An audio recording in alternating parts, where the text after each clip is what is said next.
Jesus Christ, you people suck. Wow. Wolverine wanted to be just... Back in the days when we played video games, it was hardcore for the nerdy and lazy. Now things have changed and all our video games are also for the casual and lady.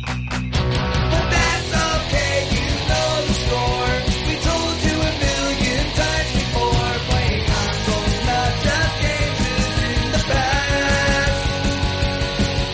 And every week you listen to the best damn internet radio crew. It's the N4G podcast.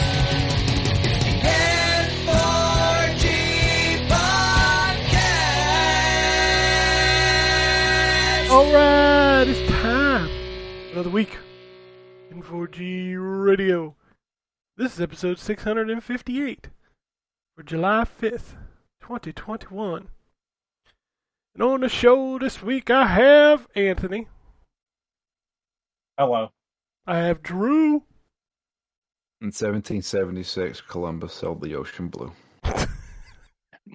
What? 4th of July. It's not 1776, Drew. I know. I try to make a dumb joke and you just ruined it. So thanks. So now I just look like an idiot. Oh shit, my bad. And we have the Wombat too.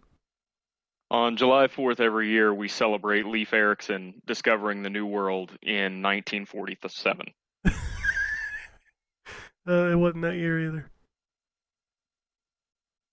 1947. 1940. Yep, 2 years after the World War. 2 years after the world was at war. That makes sense. Maybe they didn't know that was the whole world yet. You don't know. For the That's second right, time. that's why they call it the New World. Wow. And then, after the New World was established, Hulk Hogan came with the New World Order. That's right, bro. Brother! Dude. We're writing a new continuity here. Man, I forgot. So, I booted up the Survivor Series 91, 92, the one with the big egg. Okay. And I was watching that the other day and I was like, God damn, this shit was bad. Yep, that's the one with the gobbledygooker. That's Survivor Series 90, I think. Yeah, the Warriors. Yep. Oh, wow. Yep. Also the debut of The Undertaker. Yeah, that's why I wanted to watch it. Because I Yep, remember on the Million Dollar watching. Man's team. Yeah, I As remember the watching surprise that. entrant. And I was like, God damn. I know a significant amount more about early 90s WWE than I probably want to. What's funny is I do too, because I actually used to go to the live shows when they were in Cincinnati. What? Say what? I used to go to the live shows when they were in like Cincinnati. Man, I can't hear you. I don't know if it's my sound or what. That'll be your sound because I can hear him. Okay. All right, say it one more time. Something about Cincinnati's all I heard. I used to go to those live shows. I was a big fan. Oh, gotcha. Yeah. I had a pair of the foam Legion of Doom shoulder pads. Excellent. Yes. I was very proud of those. I wore those at a show once. Anyway. That's tremendous.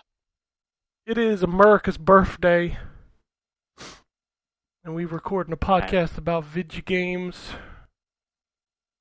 We're going to talk about video games. We'll start off with Drew. You haven't been here in a while. You want to talk about video games? Sure, I can do that. Okay. I wrote a review. I sent it to you today, and I sent it in a weird way. Yeah, I reviewed a game called Poison Control. Nice America. Yeah. So Poison Control is a weird game, and I don't mind it. It is a very simplistic third-person shooter that sometimes the hit detection's off. It is definitely a budget game, but it's never too difficult, so it doesn't get very frustrating. And there is a mechanic where you're running around a map, and you basically play as two characters. A person is being possessed by another person. That person can come out of the body and run around the battlefield, and there's like poison laying on the battlefield. Poison. Poison. That girl is poison. No shit. It's driving me out of my mind. But ABC, BBD. That's a completely Different song, wrong I know. song. I know, but they're But talking about them. Remember They ABC? are the BBD referenced. Remember ABC, BBD, or ABC I 1, do. 2, 3? Yep. Another bad creation. Oh man, And Belle Biv DeVoe, now you know. Yo, slick. Blow. take it back. off the lights and I'll glow. But yeah, Robert Van Winkle. that's right. I brought it back. Slice like a ninja and cut like a razor blade. The DJs say, "Damn." Go ninja, go ninja, go. So yeah, it's an interesting game. So you basically you wake up in hell, Okay. and you team up with not a demon. I don't know what she is, but she is able to possess your body. In fact, you don't really have a body. You're just a skeleton. You don't know how you got there. You don't know what happened. But each circle of hell is basically different levels that represent people who are either alive or dead, and their struggles in life. So some of them are comical, and then there's one that sticks out in my head where it's a little girl who her dog died, and she thinks that her dog went to heaven. So she thinks that if she can fill up heaven, they would have to release her dog. So she starts killing things. And I'm just like, wow, what? Yeah, what is this game, guys? And it's a strange premise, and it's very unconventional. But there's two things going for it that I think are absolutely phenomenal. The presentation of this game feels like almost like a Persona game, how it's really stylized. Everything is pink and purple. It's weird. And the music is amazing. The music is some of the best soundtracks out there. It is solid. And honestly, with the presentation and some of the weird story stuff, really actually kept me going. Because otherwise it's just a very simplistic third-person shooter. And that mechanic where you run around and clear poison, because everywhere she steps, she can clear poison. And if you step in poison in the regular body, it damages you. So it's a weird game, but I think it was okay. It's a budget title. It's $39.99, I believe. It's on PS4 and Switch. Played the PS4 version, and even on the PS4 version, there is some dicey frame rate in there. It feels like a Hyperdimension Neptunia game because it doesn't look very good. It looks like something you could play on PlayStation 3, but it chugs at certain points, and I'm just like, wow, this really shouldn't be happening. But it does, so. Oh, well. But I have reviewed that. I sent it in to you. Can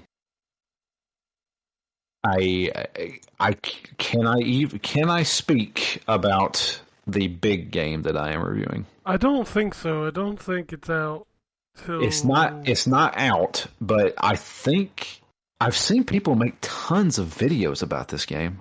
Oh, did I not send you? You probably did, and I'm just ignoring it. Well, that's helpful. Hang on. I got the email right here. It's Monster Hunter Stories 2, right? Yes. All right, so embargo details. Review lists on July 7th at 8 a.m. All guide and walkthrough content is restricted to I don't think July we should 9th. read the embargo email on the air. Okay, Yeah, well, probably not. I'm just saying. Oh, that's funny. Yeah, well, whatever. Oh, I am reviewing Monster Hunter Stories 2 on the Switch. Switch. And I've been playing that for a while now. So yeah, there's a demo out there. I know people have Yes. played it. yeah, there is a demo, and any progress you make in the demo will be transferred over to the full game if you so purchase it. Oh, fancy. And I played a lot of Monster Hunter Rise while on vacation. They released the big title update that added the official ending to the game. That game is still phenomenal. It's better than World. It really is. Good to see Monster Hunter get its due after all these years. It got its due with Monster Hunter World. Monster Hunter World Well, was fantastic. I meant from like the PSP days, and back when it was Yeah. kind of a niche thing and nobody knew what it was, and Yeah, ever since I mean, World, it seems to have come into its own, which is cool. I mean, isn't Monster Hunter like the second most popular Capcom game aside from Resident Evil now? I think it's the first. Is it? It might have passed Resident Yeah, Evil. I think World passed a lot of Resident Evil stuff. I don't think Village passed World Okay. in terms of sales. Yep. But yeah, my Monster Hunter Rise, man, that is a fantastic game that, I mean, anybody can really get into. Anybody can. They have made it so accessible. I mean, you say that as a Monster Hunter player, but people said the same thing about World, and I couldn't get into that for shit. The only reason why you really didn't get into it was because you didn't like how you had to watch the cutscenes before you could actually join with other people. Well, that was the start of it, but even when I went off and played by myself, I couldn't. I just really did not dig what it was. I didn't pick up what he was throwing down. Okay, all right. Maybe you just didn't choose the right weapon. You sound like that guy that's like, you gotta play Final Fantasy for 47 hours before it gets good. I mean, you can pick a different weapon anytime you want to. Well, I understand that. I played with all of Yeah, them I'm in the with training Ken. room. It doesn't matter what weapon it is. I don't like it. It's just not. It's not a game I enjoy. I don't like the loop. It just doesn't click.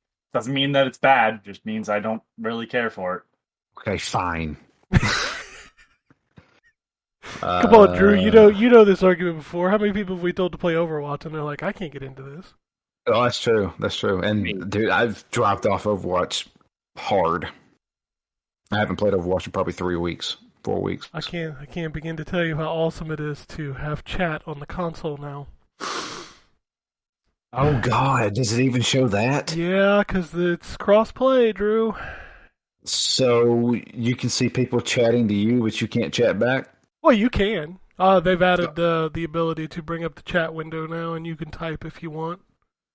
Wow, that'd just be a nightmare. Well, I mean, Xbox supports keyboard, so you could just use a keyboard if you really wanted to talk to these people.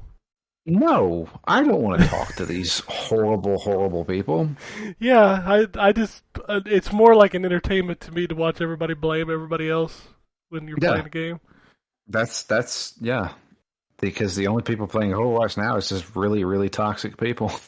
There are definitely, although I did have a very pleasant experience where we got into a match and somebody said I need a hug and somebody else gave him a hug and I was like, oh, that's sweet.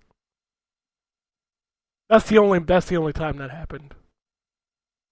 You occasionally get the fun banter, but most of the time it's just like, Reinhardt, you suck.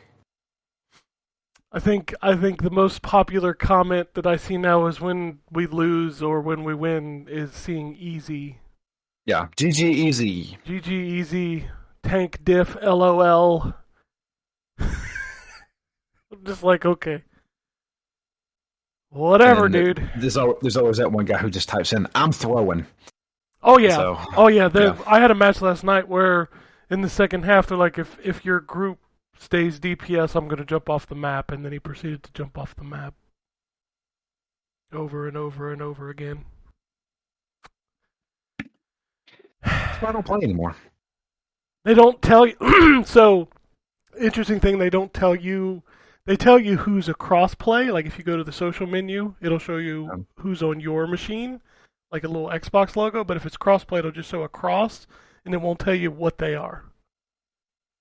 So I have no idea if I'm playing against PC, PlayStation, or Switch players. It just puts a logo saying they are cross-playing. So I would assume you would recognize the PC players within about 5 seconds. Yeah, I can definitely tell. I had one of them trolling me last night on Moira, and then I just smoked his ass and just kind of laughed at him because he thought he was so much better, but then he got whomped. So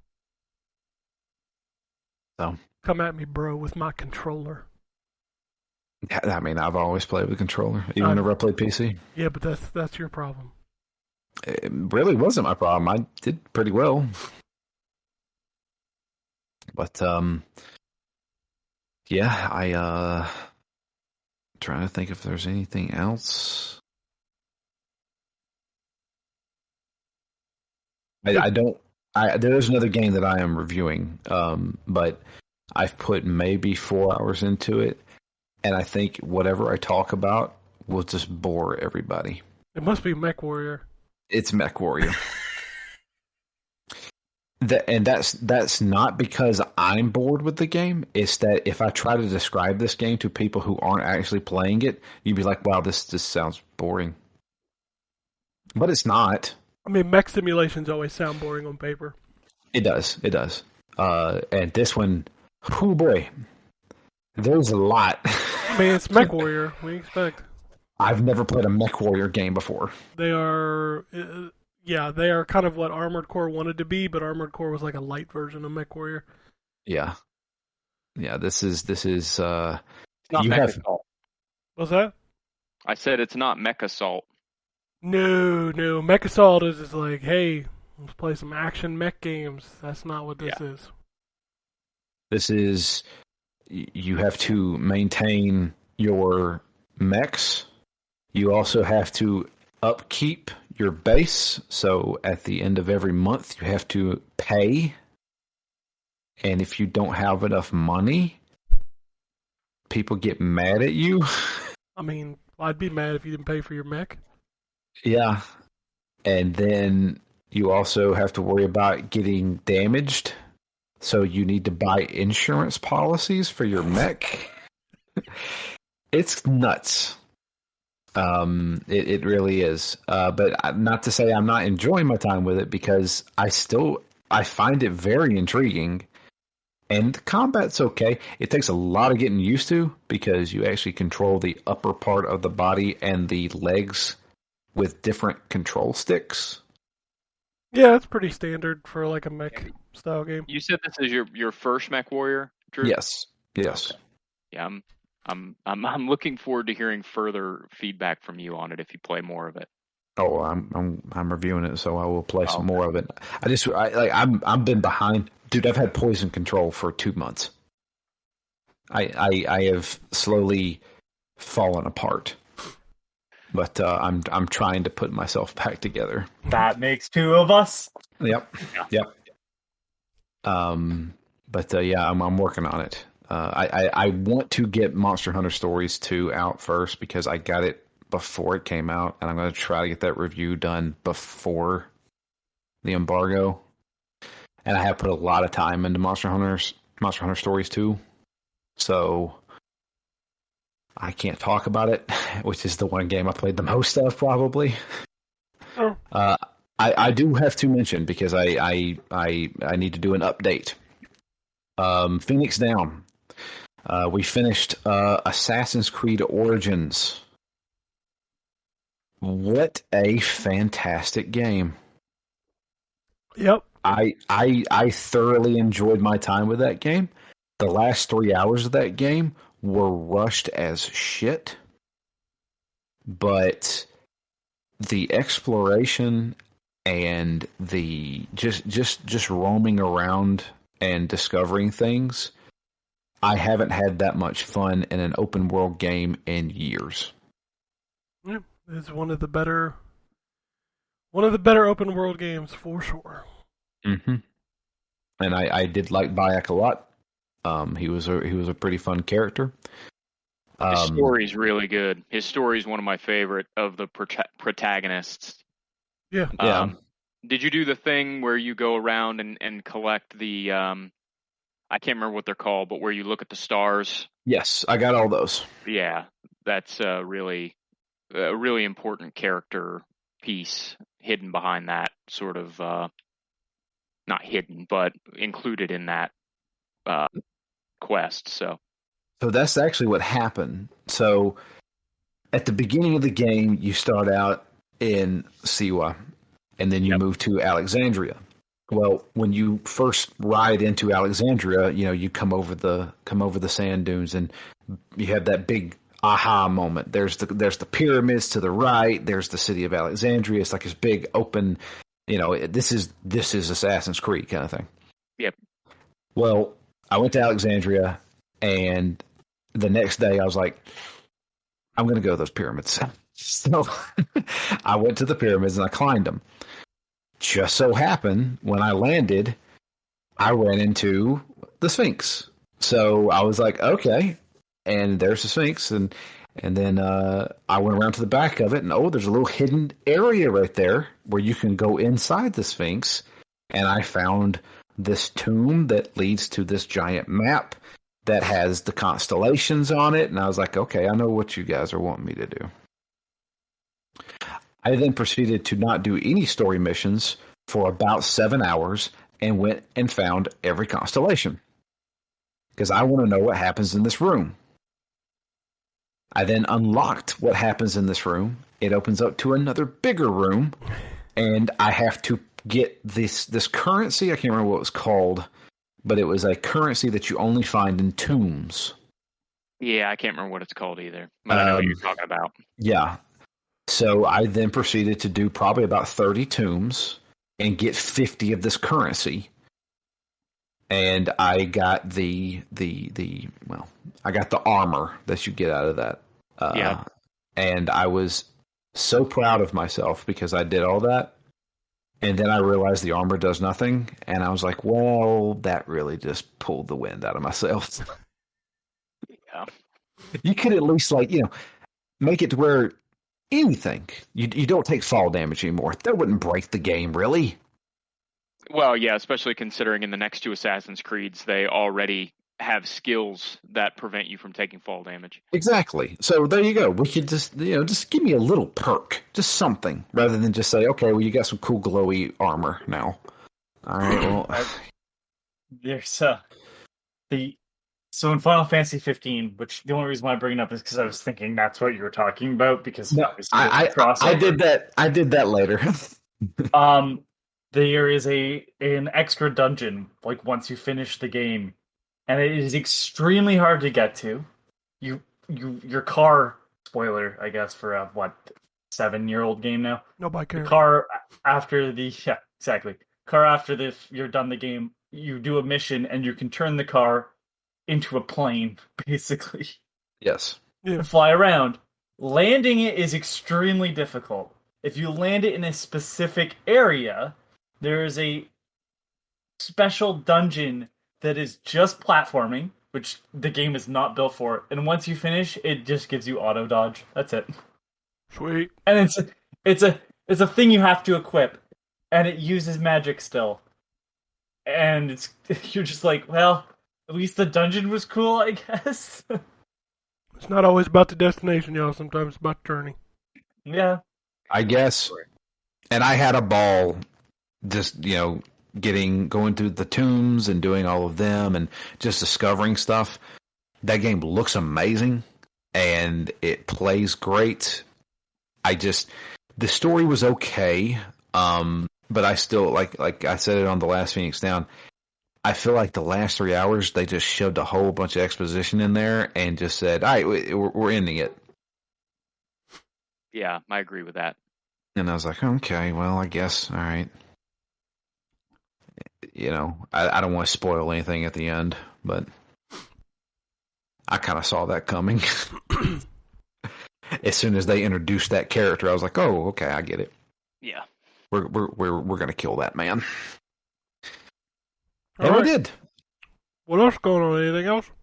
I think that's about it. We're now moving on to Yakuza 2, particularly Yakuza Kiwami 2. And I did not know this, Yakuza Kiwami 2 is based off of Yakuza 6's engine, and holy crap, does that game look great. Yep. Also, holy crap, does that game play way better than the original Yakuza. Oh, absolutely. And then what's funny is if you play them in order now, like you're like, wow, 0 plays good. Whoa, 1 plays good. 2 plays better. 3, 4, and 5 kind of play like ass. Yes, again, yeah, I'm preparing myself for that. Yep. And then you get back to 6, and you're like, oh, it's good again. Yep. And I guess Judgment feels like 6. Yeah, Judgment is built on the 6 engine too, I think. Gotcha. All right. Well, if that's it, we'll move on to... Are you done? Yeah, I'm done. That's it. All right. Move on to Anthony. Okay, yeah. So other than stuff that I am behind on reviewing, I have going on. So I had my friend start up Bowser's Fury because I was over at his house, and we were like, I'm like, wait, that's right. There's co-op. Let's do that. Boy, that co-op mode just breaks that game. Yep. It becomes way too easy. I'm like, I'm gonna back out now because like that should have not taken like less than 20 minutes to complete. So that's a thing. I bought Alex Kidd. I did too. Here's a, well, I don't know why you did. I grew up playing it. Like Alex Kidd is not. You grew up playing it. You think I wasn't alive when that game came out? Did you own a Master System? Yeah, I did. Oh, well then, fuck you. Okay, so then you know the pain. Yeah. That game was not... So, I don't know who needs to hear this, but Alex Kidd was... Miracle World was never a very good game. Like, it was okay, but it was never Mario. Well, no, it wasn't. It was their attempt. It was their cheap knockoff that didn't work. I mean, they had plenty of those that they tried many times. I like Alex Kidd as a character. As a friend. The best game is Alex Kidd in Shinobi World. Land? Shinobi Land? Well, I don't know. Who gives a shit? The one that should have been a Shinobi game, and then that last minute they made it Alex Kidd for some fucking reason. So there's been a lot of stuff where they're like, well, this is based off of the PAL 50 Hz version and this remake. And the remake is very pretty, but the problem is that it plays like Alex Kidd in Miracle World. I don't know what people are expecting. This game kind of sucks. Like, I only picked it up because I have nostalgia for it, and you can turn infinite lives on, and that's how you should play the game. But it's not good. It's not like... It's not Dragon's Trap, basically, is what I'm saying. Like, Dragon's Trap was the game I would return to frequently. That wasn't, like, just, racing or other stuff. But it's like, this is not the game that I think people were expecting it to be. It's not great. Like, it was never going to be great. And it's kind of disappointing that they didn't change the game enough that it plays like the old version of Alex Kidd. Well, I mean, that's what, if they changed it, people would be like, "It's not Alex Kidd." But there is a classic mode. Like, that's the thing. So they you know how people are? They don't care. Even if there's an easy mode in Dark Souls, they still get pissed. That is true. So once you finish the game, you can unlock classic mode, which the devs... It's not a port. It is a remaking of the Alex Kidd with the original graphics in the engine. But at any time during the main game, you can just switch the graphics over to an old style. Now there are some changes, but like,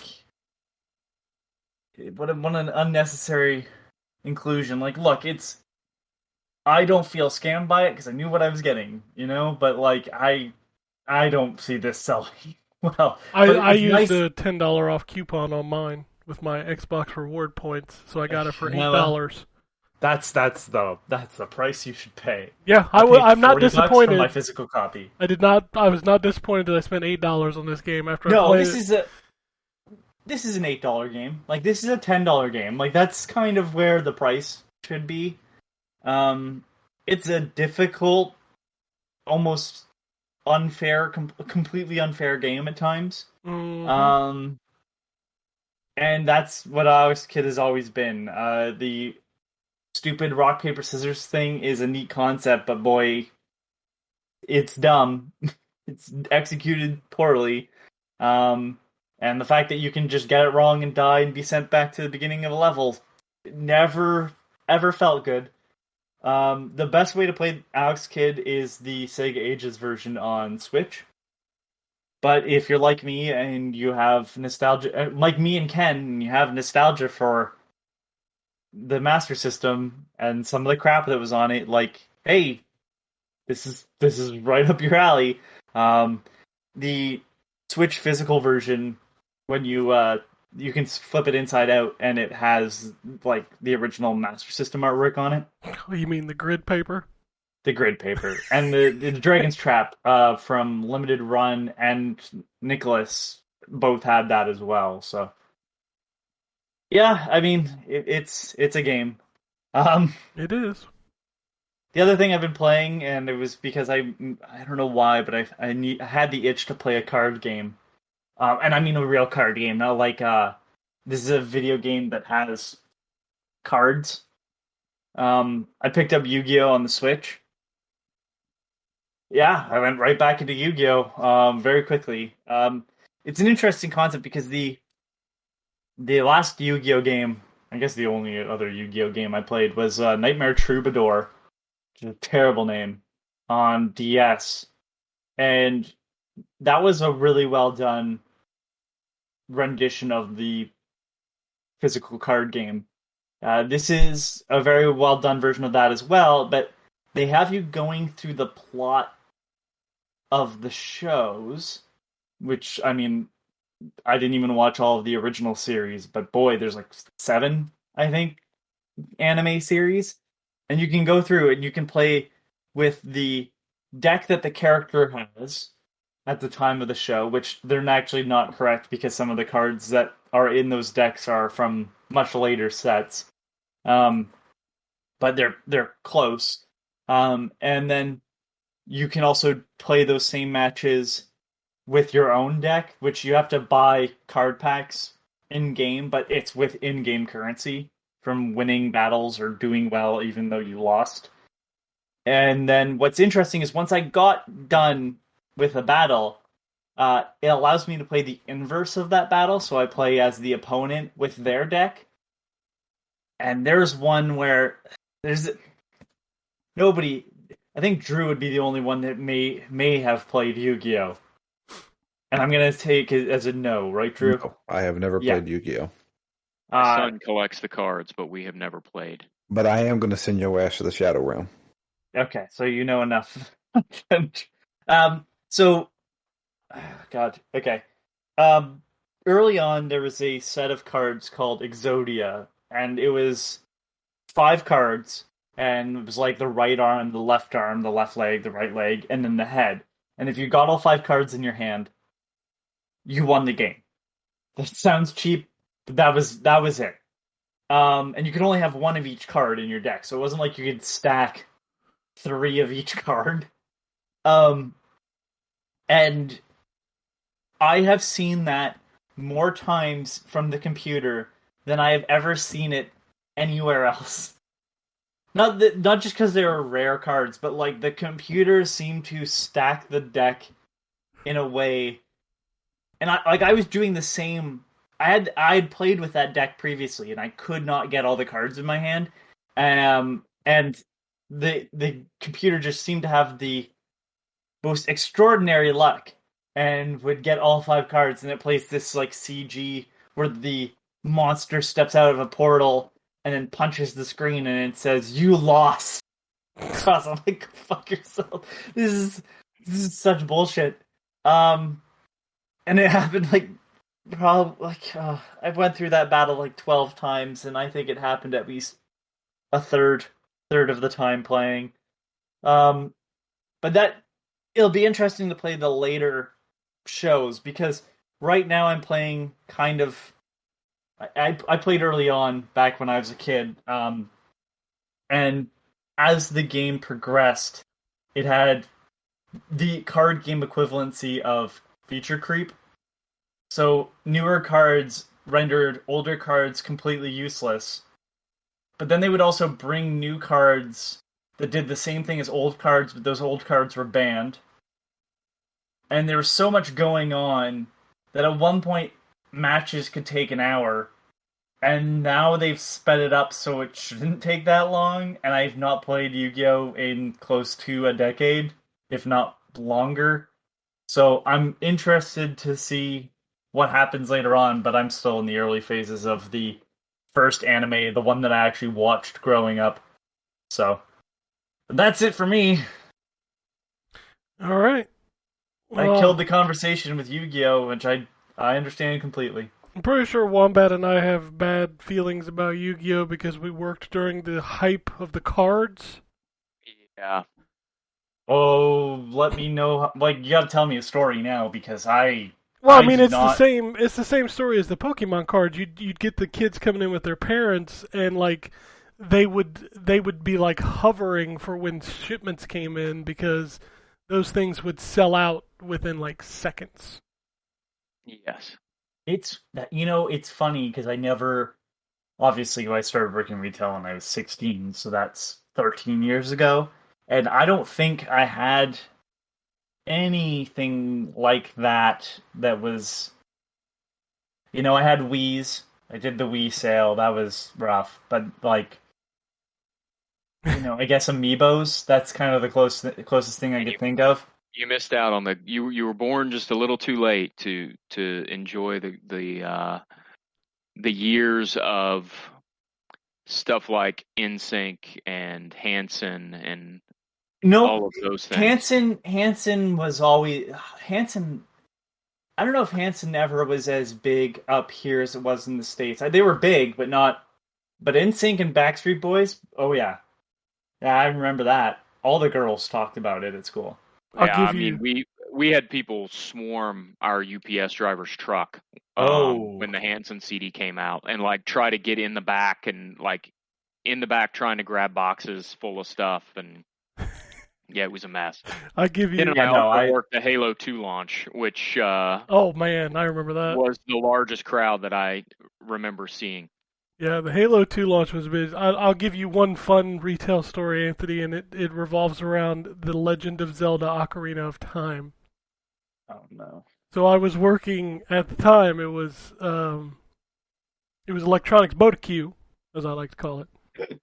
And I was working. I don't know if you ever met him or worked with him, Ryan, but Ed, the ponytail guy with the glasses. Sure. Yep. Yeah. So it was me and him working the Ocarina of Time launch. And it was the gold cartridges. And this lady came in to buy it for her son, and she didn't have pre-order, so obviously we didn't have any. We didn't even have enough for the pre-orders. But we had the boxes on the shelf to promote it. So she got in an argument with Ed, and they were like screaming at each other, and finally she picked up the box and whung it at him.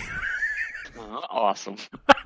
And he like ducked and like started moving towards her like he was gonna hit her, and I was like, whoa, whoa, whoa.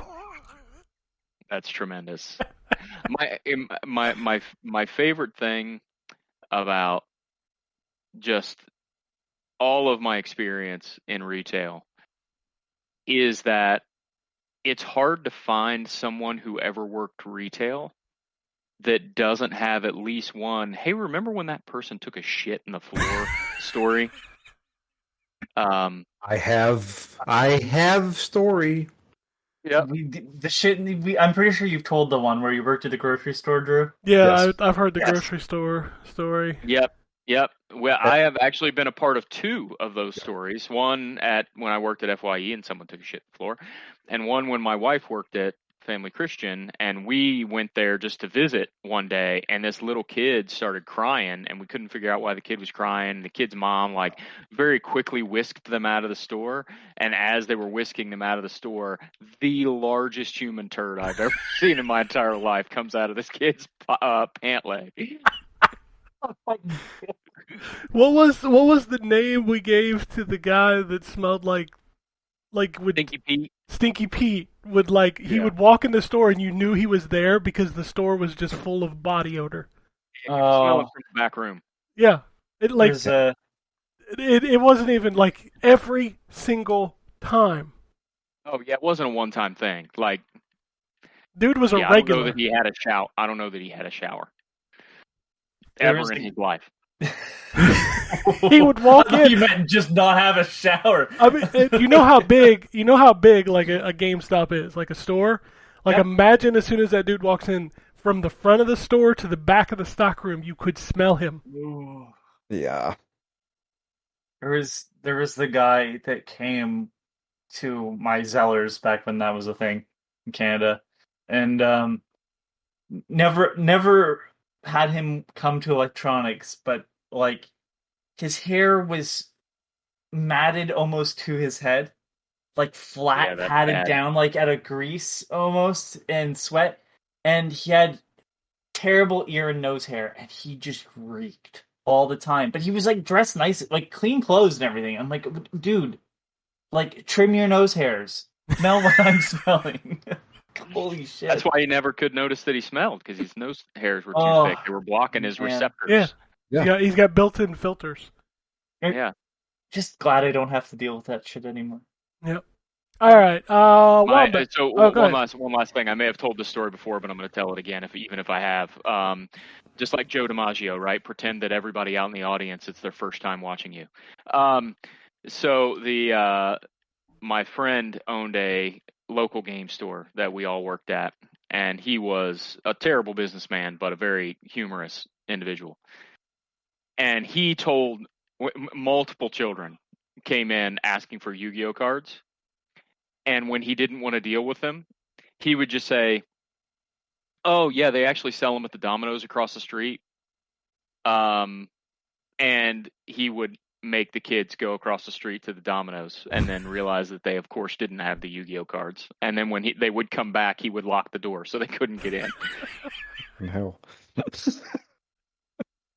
Or he would say something along the lines of, "Oh yeah, we've actually got a promotion running with the Chinese restaurant across the street, so we gave them all our Yu-Gi-Oh cards. You got to go across the street and get them there." And then they would go across the street and come back, and he would lock them out of the store.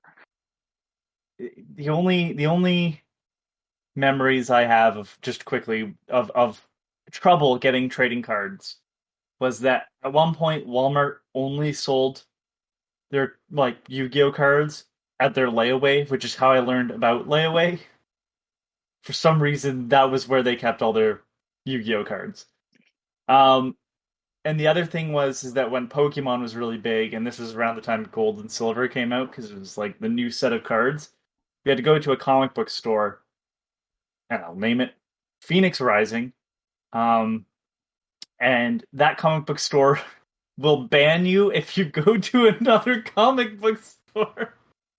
That's very flea market behavior right Yeah. there. I guarantee that comic book store has a location in whatever the Canadian equivalent of a flea market is. They're called flea markets. Okay, good.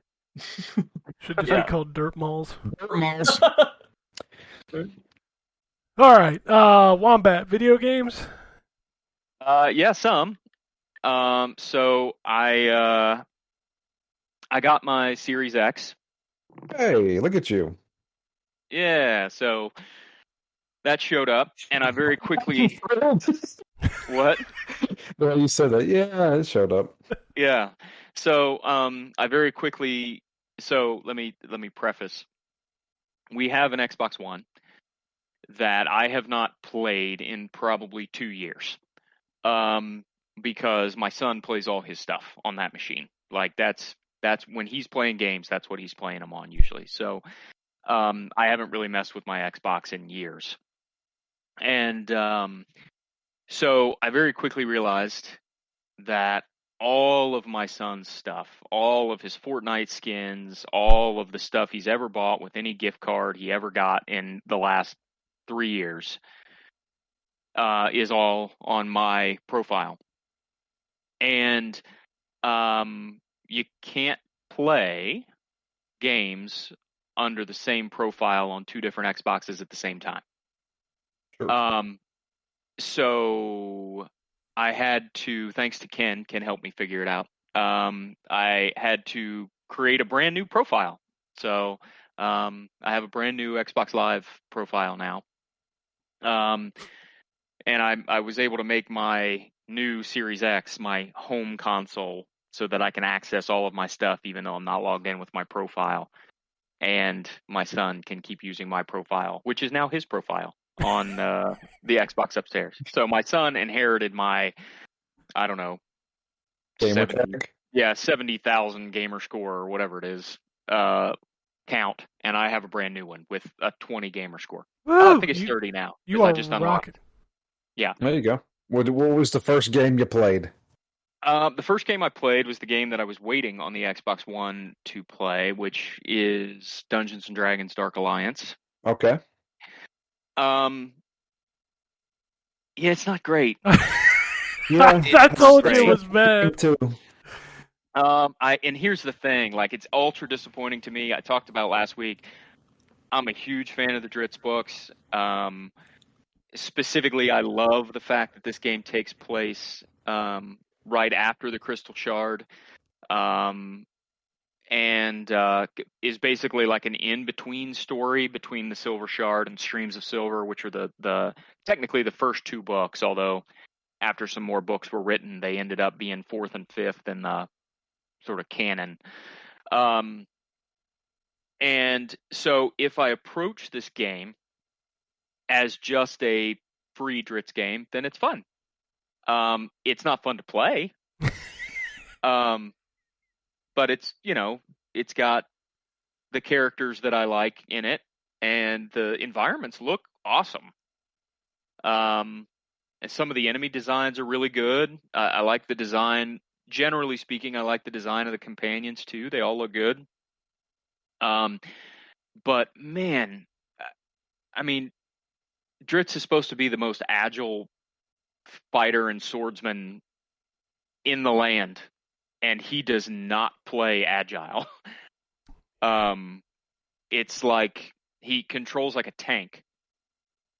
They all do, to be fair. Yeah, and so like it would be some of the other characters. It would be a little better, I think, or it'd be easier to understand if they controlled that way. But Dritz launching into a combo and missing everyone, because you have to aim right at somebody to be able to attack them. It's especially troublesome, I think, coming off of Assassin's Creed, because the combat in Assassin's Creed is pretty smooth in that sense. And I know a lot of people disagree with me, but I never had trouble not hitting what I was trying to hit in Assassin's Creed. Whereas this game, I feel like I'm constantly swinging and going on these wild combos right past everybody. So yeah, I don't know. It's it's a 6 out of 10 game that probably gets boosted to a 7 out of 10 for me because I have so much reverence for the characters and the setting and the story. So yeah, I played a decent amount of that. I played MLB The Show 21, which I had not yet played, but it's free on Game Pass. So, and it's good. It's MLB The Show 21. I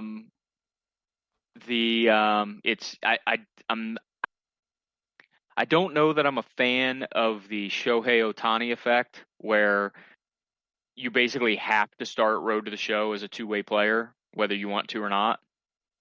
I mean, even if you answer the questions along the way, like, no, I'd really rather just be a position player, they're still like, well, why don't you pitch for us at least once? Yeah, I don't like how they handled placement in anything in this new game. Yeah, I'm not a fan, and it's easy for me to make a comparison year over year because I still play 20, and so it's not. I mean, it's great for Xbox players because they've never had a chance to play it before. But for somebody who spent a lot of time in 20, it's really not much of an upgrade. And in some ways, I feel like it's not quite as good. I don't like the main menu as much as I like the previous. I don't like the whole loadout system. I think it's weird, and I think it's shoehorned in there just to give you an opportunity to be a two-way player. I think if they wanted to give your character the ability to be a two-way player, so like in 20, you picked an archetype. Yeah. And you pick an archetype in this one too, but it's weird. It's like more you can switch archetypes easily, which isn't. It's not that way in 20. So you pick the kind of player you want to be. Like if you want to be a slugger, or if you want to be a uh like a defensive specialist, or you want to be kind of a slap hitter, you can pick that archetype. If they had done like an archetype that was two-way player and it gave you some benefits but also some negatives, and you could play as a pitcher and a position player, I think that would be better than shoehorning everybody into starting as a two-way player. And I know where they're coming from with that because most high school players are two-way players. But the reality is just not that most minor league players come in as two-way players. So I don't know. Just a little weird. But other than that, it plays just like last year's. So with some added animations, I saw an animation this year that I hadn't seen in the previous games, where I hit a comebacker to the pitcher and it was to his throwing hand, not his glove hand, and so he spun around backwards and caught it, which I have not seen that animation previously. So. I'm sure there's some new animations and stuff. When I first started playing it, I was like, man, this Xbox Series X version looks worse than the PlayStation 4 version playing on my PlayStation 5. But then I realized I had my Xbox hooked into a port on my TV that doesn't support HDR. To my world, that's exactly what I did. And I talked to Ken. I said, "This looks like garbage," and he's like, "You need to plug it into the right port." Yeah. So I had to plug it into the HDR port on my TV, and then it started looking better. What else did I play? I started thinking about playing Forza Horizon, but then that's where I noticed the HDR issue, because it came up and said HDR not supported, and I was like, what the? Yes, it is. And so that's when I started trying to fix that problem. And so in the process of trying to fix that problem, I ran out of time to actually play anything else. So, but I downloaded some games that were on Game Pass that I just knew I would eventually want to go back to, that I hadn't bought on PlayStation. And again, I'm a good 2 to 3 years out from playing consistently on Xbox. So there's a lot of Game Pass stuff that's like, oh yeah, I'm glad it's there, but I don't really play on that system, so it doesn't really make much difference to me unless it's a game that my son wants to play. So like I downloaded GTA 5 because I haven't played that game since the 360. I downloaded Skyrim. I've got that on my PlayStation 5, but I wanted to just compare it on Series X since it's free. I figured why not. I downloaded MechWarrior 5, but I haven't had a chance to play it yet.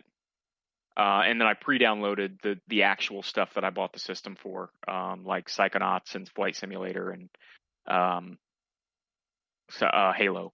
Not Halo. What else is coming out in the next couple months that I pre-downloaded? Hold on, I'll tell you. I'll say there was quite a few that went up after E3. I know The Ascent was one of them. Hades, I pre-downloaded. Yeah, Hades. Hades is so fucking good, man. You're gonna have a good time with that. Yeah, I'm excited to play that. But then, like, other than that, I downloaded just some stuff that was free, either on EA Access or Game Pass, that I had wanted to play. Rory McIlroy, I downloaded. I re-downloaded Elite Dangerous, so that I could play that. Ori and the Will of the Wisps, because I hadn't played that. So, some stuff that I was waiting on the system for, some sports, NBA 2K1, which I own, or 2K21, which I owned, but didn't own on PS5, so I haven't actually played the next gen version of it yet. Oh, the Game Pass version is not next gen. I know, but I own the next gen version. Oh, so okay, that's I was right. able That's to right. download the next gen version. Yeah, because I reviewed it. So, yeah, so we'll play some stuff on there. I'm anxiously awaiting. Really, Flight Simulator is the game that when I saw that it was a July release, I was like, okay, I need to focus my attention on getting a system. So that's what I did. Well, now you And, have both, so you're fancy. Now I have both, so I'm bougie. Yeah. And I'll be able to fight the console war on both fronts. Yeah, And then the important wars. yeah, right, exactly. So yeah, that's really it. I All haven't played much other than that. At least I don't think I have. Let me think for just a half a second. I played more Game Builder Garage, which, speaking of reviews that are owed, I still owe Ken a review on. And I'm still really digging what that game is. And I think as long as you know what it is and what it isn't, it's pretty enjoyable. So, but that, other than that, is all I played. All right. Well, I'll wrap this up as quickly as I can. I forgot last week that I did get to check out a preview version of that Hot Wheels game coming out this fall. That game is really good. It's made by Millstone, who makes like a lot of the MotoGP, and they made Gravel and a couple. They're basically a racing game studio. The Hot Wheels game is pretty much what you expect. It's an arcade racer. Lots of orange tracks, because you know Hot Wheels, the orange tracks. The controls feel really good though. It reminds me a lot of like a Mario Kart style racing game, without weapons, sadly. My biggest gripe with the preview version is that like while there was quite a few tracks, I didn't really see like some crazy Hot Wheel stuff going on. I was hoping for more like Forza Horizon's Hot Wheels expansion, where you're doing like jumping through flaming hoops and driving past dinosaurs and stuff like that. So maybe that's in the final version. But as far as the way it plays really well. Anthony, I finally did find MacBat, and I bought it, and I played through like, I think the first like 6 levels or something like that. And I was kind of expecting a little more of a platformer, a little less of like puzzle rooms. Oh, my bad. Because I kind of thought it was going to be like a budget Banjo-Kazooie or something, but it's like I could have told you. You can unlock once you're done, you can unlock QE64, which plays more like Banjo-Kazooie. Yeah, I keep seeing the inside the mention game. of Kiwi in there. Well, you'll see QE sitting around, so Yeah. that does unlock. Yeah, it's very referential. I mean, It was it's one of those $3, things- so I'm not. That's exactly it. Like, if it Yeah. had been $1 more, I would have been like, don't avoid that shit. Like the plague. But it's like, you know, it references a bunch of old stuff. Did you meet the monkey in the one stage Yes, I did. that talks? I think so. It was He's- like the second he's- stage, right? It's the jungle level that looks right like they stole the assets out of Donkey Kong 64. Yeah. Okay, I know what you're talking about. So did you meet the monkey up there? It's the only character that like has actual speech. Oh, like actually. I thought you just meant like dialogue. Maybe I didn't, because the only characters I've talked to, they've talked to me, but it's all been like text bubbles. Yes, this one will actually talk, and it's Grant Kirkhope Oh, okay. doing the voice acting. Well, I'm gonna have to go back and find that. I don't hate the game. It's just No, it's not like it was more for like, oh my god, I can't believe they're referencing this. yeah. Like, that's kind of how I felt about it all. Like, because every level is almost referencing something else completely. So Yeah, Yeah. it's for $2-3. It's fine. I'm not gonna complain too much about it. I just thought it was something different. I don't hate it. It's fine. I jumped into Greedfall because the patch is out for the Man, I love that game. Series X. Does that game ever is there a way to make it control better? I don't know what you mean by control better. So I've noticed, and I kind of did a search on it because it was kind of bugging me. Like when you're moving the character, like if you do a turn to the left or the right, they stop running for a second, and it just feels awkward. You know what it reminded me of? The Witcher before the patch? For the patch. Yep, that's exactly what I was going to say. No, If- that's 100% accurate. Yeah. Yeah. Okay. Yeah, that's the only thing that's driving me crazy. Outside of that, I'm enjoying the game. Welcome to spiders, man. It doesn't. Yeah. It's weird because the patch comes in, and I know Ryan, you can't tell, but the fidelity mode is 30 frames a second. When I first booted up, I'm like, this is the same fucking game. What are you talking about? This feels the same. And then I had to go into the options menu, and I switched it to performance, and then I went back into the game, and it still felt. I was like, is this broken? And I was like, oh, you have to hit like the save options button because games don't just save the fucking options. Yeah. Does it go to, 120 or just 60? It just goes to 60. I got you. The original game struggled to stay at 30. Yeah, it did, for sure. But now it's a buttery 60, and it feels so much better. I've actually made it off the main island. I'm onto the big crazy open. Yeah, I'm on the big crazy open world island now, and I think I'm about 2 hours in, and I'm enjoying it. I've just got to really get myself accustomed to that movement because I didn't like it in Witcher. I don't like it here. I don't know why. And it's a different kind of game too. I'm not worried about like what kind of game it is. I'm just talking about the movement of the character. Yeah. So. Yeah. But yeah, The Go ahead. game reminded me of the Piranha Bytes series, Gothic. Risen, Oh yeah, Risen. Oh, Yep. Risen, yeah. Yeah. which Yeah, I'm it's got actually that fan kind of- So Yeah, it's got that kind of feel to it for sure. Yeah. I mean, Risen 2 was pirates. yeah, Risen 2 Yeah, is probably the helps. best out of all of them. It's Yeah. really kind of shitty that they didn't give the upgrade to the PS Plus version. Yeah, I agree. Because I agree. if you're going to give that game away and you want people to play it on their new system, I mean, that seems to be the going trend. yeah. PS Plus stuff. I heard the Doom Eternal stuff was real bad for like the upgrading and then transferring your save and all that stuff over. I've heard it's like real bad Why is this an issue? I don't get it. because they didn't build it that way. They didn't, Right. people making fun of smart delivery and all that stuff. And I mean, now they're paying the price of that of not. Sony, I don't think initially wanted. I don't even know that they wanted backwards compatibility. I feel like they were forced to, at least with the PS4. So, and they sure as hell didn't want to give you free upgrades. Right. So, the fact that some of these companies means they're having to work a way around giving those upgrades. And the Final Fantasy one was a pain in the ass because I had to upload a save within the old game, which like Spider-Man, if I hadn't had it already downloaded, I'd have had to download it again, upload the save, download the new version, download the save. Yep. It Oh, what a sucks. nightmare. It is. It absolutely sucks when you get your PS5, Drew, and if you do an upgrade, you're going to be mad. I mean, at this point, I don't know when I'm going to get one. Yeah, they are hard to get. Probably Yeah, 2 I was years gonna from say, now. They're definitely not easy to find. I did.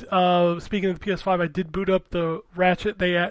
Insomniac, man. If you had to pick the biggest steal, it would be Sony buying Insomniac Oh, for sure. because those dudes are wizards. So not only did they upgrade Spider-Man Miles Morales to make the ray tracing higher resolution this week, they also put in 120 hertz mode into Ratchet and Clank Rift Apart. And holy shit. That game, it's like I played through the whole thing in 4K fidelity, 30 frames a second, and it looked amazing. Then they patched it for 60 frames per second with the ray tracing, which was beautiful. And now it runs at 120 frames a second, and oh my god. That game is amazing. It's Ken, truly amazing. if you walk through plants, they don't move. I don't give a shit. Who's watching the plants move? Oh, that's right. You Xbox fucks. You want to pick out something of a top tier game to complain about? Eat a dick. So this is not because I'm not saying like, oh, it should stay that way forever. But a lot of people, when they talk about Ratchet and Clank, seem to bring up the fact that like there's no mini map. And I obviously have not played the game, so maybe it is bad now. But like, that whole series has never had a mini-map. And it's just like, this is a complaint that should have been in the original game if that was such a big concern. Well, it's hard to find stuff. That's kind of... Like, if it's hidden, it's kind of the fucking point, isn't it? Well, I mean, That's the reason why, like, all the Ratchet and Clank games eventually just give you a thing to show you the secret locations on the map. yeah, and that's It's here just- as well, and you can mark it, and it just puts a big, thing in the environment that you can run towards, so it's not like it's hard. Yeah, oh, that's even a thing that hasn't been done, I don't think, in the previous ones, because you could just look at the map and kind of zoom around it, but you couldn't make... Oh yeah, Check you mark. can It was you can just- mark. So like when you I don't know if this happened early game, but when I was going back through, like cleaning up the gold bolts and stuff, like I could mark them on the map, and it would put like a number like meter distance to, and I could just go there. I don't get it. It's been a thing that keeps coming up, and I'm like, I don't... They're like, no, it's a really good game, though. And I'm like, yeah, but that seems like such a small thing to get hung up. Like, if you were in an open world game, like a real big open world, okay, yeah, I get why you'd want the minimap. If you're turning down streets and stuff, it's kind of hard when you don't necessarily ever build, like, landmarks in your head. But yeah, it was just one of those weird things that I've heard about with that game multiple times. Like, I don't know, I feel like all the Ratchet and Clank games have been pretty solid, outside of the spin-off ones. Yeah, I All don't for one, everybody. I don't understand. Okay, I do understand. Every now and then, because I'm a masochist, I'll look at like one of those grifter PlayStation fanboy accounts, and I'm pretty sure they mention Xbox more than Xbox marketing does. So I get the Xbox guys trying to, make this game not seem as good as it is because they can't play it. And I'm just like, y'all are just fucking stupid. Y'all should be, looking forward to when you get a PS5 so you can play this game instead of trying to say the grass don't move. Because you're a fucking idiot. Anyway. What else did I play? I think that's all the big stuff. Maybe. Trying to see if it's time for the indies. It's time for... So I played that Space Jam game. Did y'all go get that because you had Game Pass? No, I don't have I any did not interest go in get it. Space Jam. Well, I mean, it's a 2D beat 'em up, and it's actually pretty good. Okay, well then maybe I'll play it. I was gonna say, like, this new Space Jam, I'm like, yeah, out of nostalgia and the fact that I like Looney Tunes. Dude, I you like should the original go Space Jam, but the new one. if you have Game Pass, go get. So you have to go to your perks because it's not out till the 15th. Oh, okay. So go to your perks. It'll give you a code to download the game, and it is a side-scrolling 2D beat 'em up where you can play as Bugs Bunny, or LeBron James, or I think Lola Bunny. I hate to say this because I don't know the man. Fuck LeBron James if Bugs Bunny is a choice that I can take. Yeah, I totally took Bugs Bunny. Absolutely. He even has a basketball that you can throw and then pick back up and throw it again. And if you forget to pick it up before you go to the next screen, Tweety Bird brings it to you. Nice. It's pretty rad. You should play this game. It's pretty fun. So this all reminds me of something, and it's something Jordan else. Chaos in the Windy City? No, Oh. an actual good video game. Oh. Does anybody remember or played Looney Tunes B-Ball?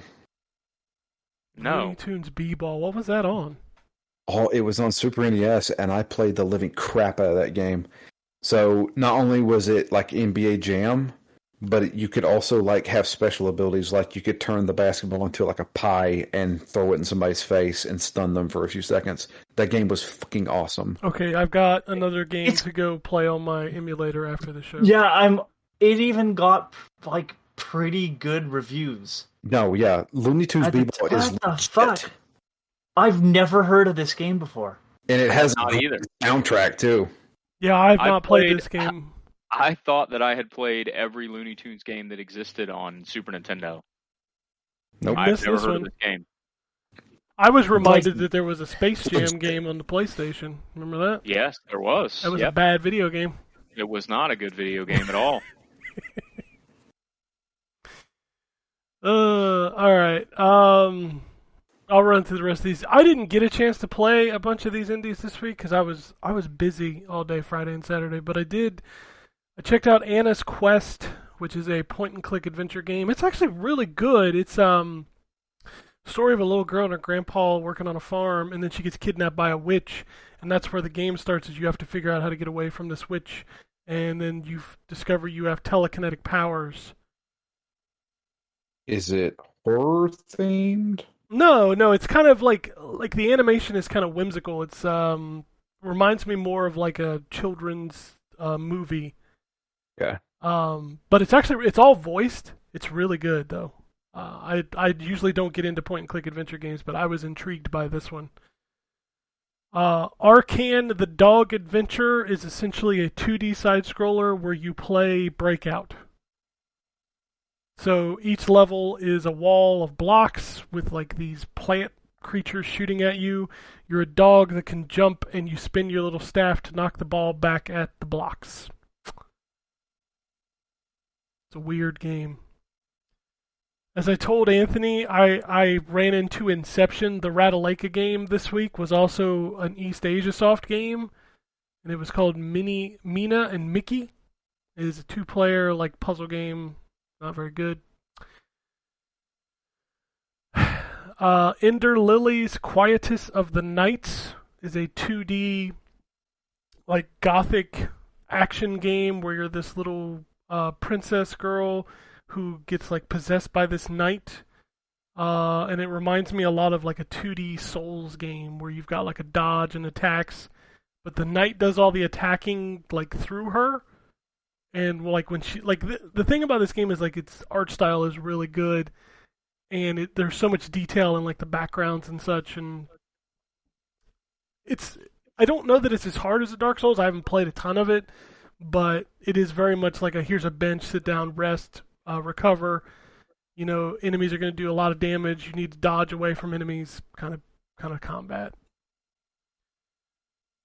I think that's about it. I did play Super Destronaut DX2, which is the other Ratalaika game this week. It is basically like an arcade version of Galaga or Galaxian. It's fun. When you mentioned resting on benches there, and Soul's like, all I've got to say is somebody make a homeless game where you play as a homeless man, but you have to rest on benches, and it's like Dark Souls. That'd be awesome. You're fighting over scraps of food. Hell yeah, I'd play that game. Oh, I also did play Blaster Master Zero because it came out on Xbox this week, and I love that game. That's a great game, but there's something that I recognized when I was playing it. The music in the very first level, that's a fucking Mega Man song. No, it's a remix of the original. Dude, listen to that song. That is a Mega Man song. Well, it's a Mega Man-like song. It's not even like I started humming it, and I don't ever remember hearing it. Dude, it's from the original game. But it sounds like Mega Man. It's the same beat. It's exactly the same cadence, exactly the same harmony. Because I was playing, I was like, why do I know this song? Why do I know this song? I was like, oh my god, this is fucking Mega Man. Ryan's never played Blaster Master Zero. I bet if he played this first level, he'd be like, is this Mega Man? Well, it's funny because one of the composers has worked on Mega Man 7. I mean, X2. he basically Control-C, Control-V, motherfucker. That song is exactly the same. It had it's the fucking same song. What Robot Master is it? I'd have to bring it. I'd have to play it again. I don't remember, but I started singing it as soon as I heard it. I was like, oh, I know this song. And I started humming along to it. I was like, this is fucking Mega Man. You mean the first area? The very first area. Okay, I'm gonna. Yeah, go find that song and yep. You listen to it and you'd be like, this is Mega Man. All right. While he's doing that, let's talk about what's coming out this week. Another next-gen upgrade, A Plague Tale: Innocence. So I might actually go back and play that now. I've never played it. I played through the tutorial. That was it. Watch Dogs Legion Bloodline. Another expansion for Watch Dogs Legion. Crash Drive 3. Heart of the Woods. Oh, by the way, this is all next-gen stuff that I'm going through first. Indigo 7, Quest for Love. And Imagine Earth. See if there's anything specific to PS5. And it's literally the No. I mean, you're putting it's this in. literally the Blaster Master theme. I don't know how you. It's not Mega Man. You're just remembering wrong. We'll talk about this after the show. I'm busy right now. It's so irritating to me that you just refuse to accept it. Dude, I know what I heard. I heard that You song heard? and I was like, I hear I it. know what I heard. I know what I heard. All right, PS4, Xbox One, we've got a lot of the same stuff. Also, the Silver Case 2425, The Sisters Party of the Year, Sniper Elite VR, Beasts. Cool. I hope it. I was gonna say, I hope Sniper Elite VR allows you to like zoom in when Hitler's one testicle is blowing up. I was gonna say, are you the bullet that goes into Hitler's testicle? In VR. Yeah, What if in you VR. could? What if you could control the bullet trajectory with the VR goggles? You are the bullet. Be the bullet.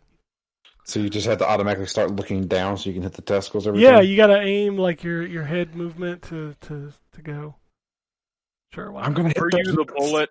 Are you the bullet that enters Hitler's testicles? 100% sounds like it would be a subtitle to one of the new Wolfenstein games. I mean, I'd play that game. Beasts of Maravilla Island, Blue Fire, Imagine Earth, Mythic Ocean, and Police Stories. Now on to the Nintendo Switch.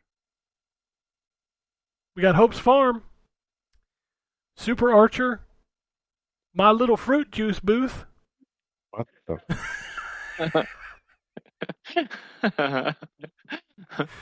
Rubik's Roller, Ease 9 Monstrum Nox, Blitzbreaker, Marbles Rush, Ruvato Original Complex, Aria Chronicle, Beauty Bounce, Boomerang X, Monument, My Might, Baiku Hundreds of Melodies, Connect Bricks, Fantasy Cards, Monster Hunter Stories 2 Wings of Ruin, and Shopping Mall Parking Lot.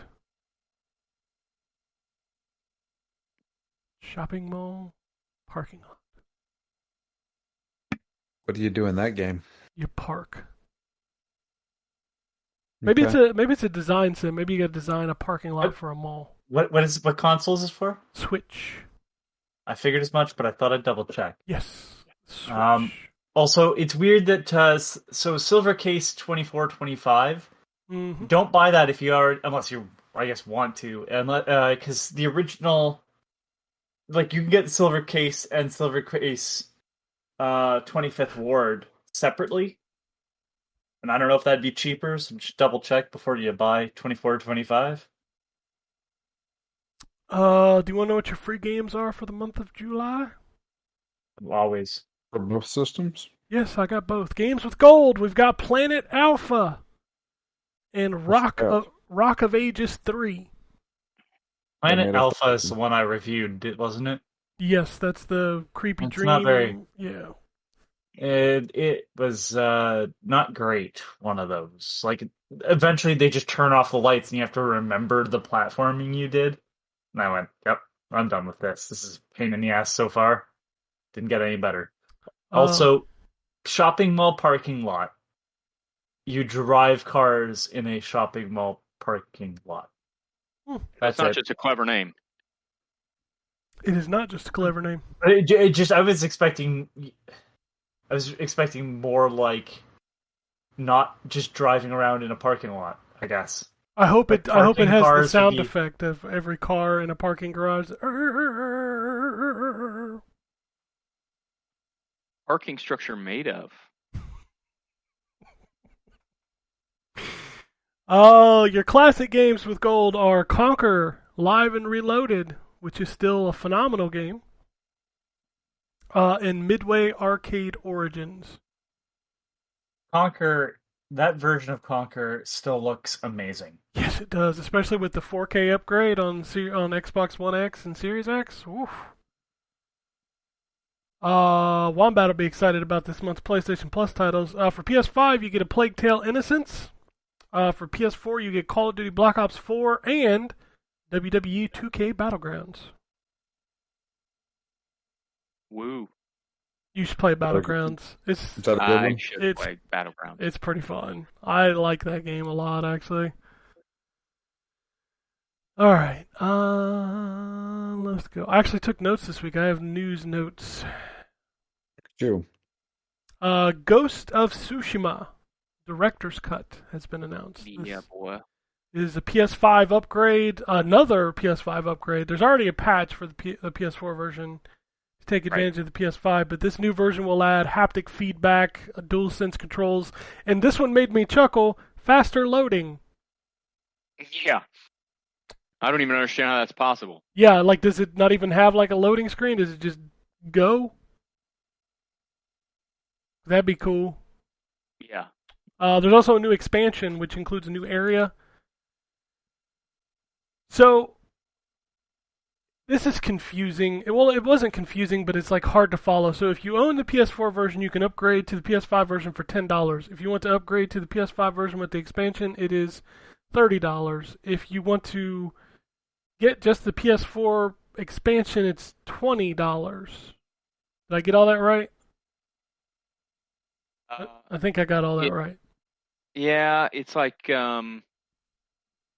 it's like $20 to go from the PS4 version to the PS4 Director's Cut. $30 to go from the PS4 version to the PS5 Director's Cut. And then there's one too if you're going from the PS4 Direct. I think it's $10 from the PS4 Director's Cut to the PS5 Director's Cut, something like that. That sounds right to me. Okay. Because I was gonna say there's one that's a $10 price point, and that sounds right. Yep. So this will be a $70 game, PS5 native. My question is am I gonna have to download it again? I would guess so. It seems that way. That's so fucking stupid. Yeah. I don't like this. I'm also assuming we're gonna have to upload a save again. I would also guess that, yes. Jesus Christ. Anyway, developer Remedy has announced they're working on a 4-player horde mode style control game. Wow, count me out. It's such a weird thing. I mentioned this on Twitter. It's like Remedy becoming the new Platinum. Are they like announcing too many games before they finish any of the ones they're working on? Because they're still working on that Crossfire single-player game for Xbox. They're working on supposedly rumored Alan Wake 2 and Alan Wake Remastered. I'm pretty sure, and I could be wrong, I think their part of Crossfire is done. Yeah, but why isn't it out? The 'Cause multiplayer's I'm been pretty done sure forever. No, I'm pretty sure this is a new multiplayer. I could be wrong. Maybe I'm wrong. That's how I always took it. It was a multiplayer package with like a new multiplayer game with a single player campaign made by Remedy. All I can tell you is that everything Xbox touted last year, I haven't heard shit from since. Yeah. I mean, it. Crossfire, where is it? The Gunk, where is it? Scorn, where is it? Nobody knows. Regardless, on this subject, like I don't want to play a 4-player co-op game. Do we not have enough of those? I mean, we're getting a whole bunch more. Rainbow Six Quarantine, the Anacrusis, Back for Blood, Control now. The one that you can play single player and also multiplayer from the Bethesda studio there. Oh, I can't remember. Redfall, but Redfall's more Borderlands than it is. But still, it is a multiplayer shooter, and it's just like I don't. At least we can play it by ourselves. We can't play these other games by ourselves. I just like fuck. And look, there's a lot of Aliens. Don't forget about Aliens coming out in August. Yeah, and it's like, listen, I totally understand how you could fit something into the Control universe that does this, because there was clearly a lot of places that the lore could go. That being said, this is not really something Remedy does. They're usually single-player games. I'm getting flashbacks to the Ninja Theory game that failed. Oh yeah, Bleeding Edge. Yeah. Which that was trying to be Overwatch. Mm-hmm.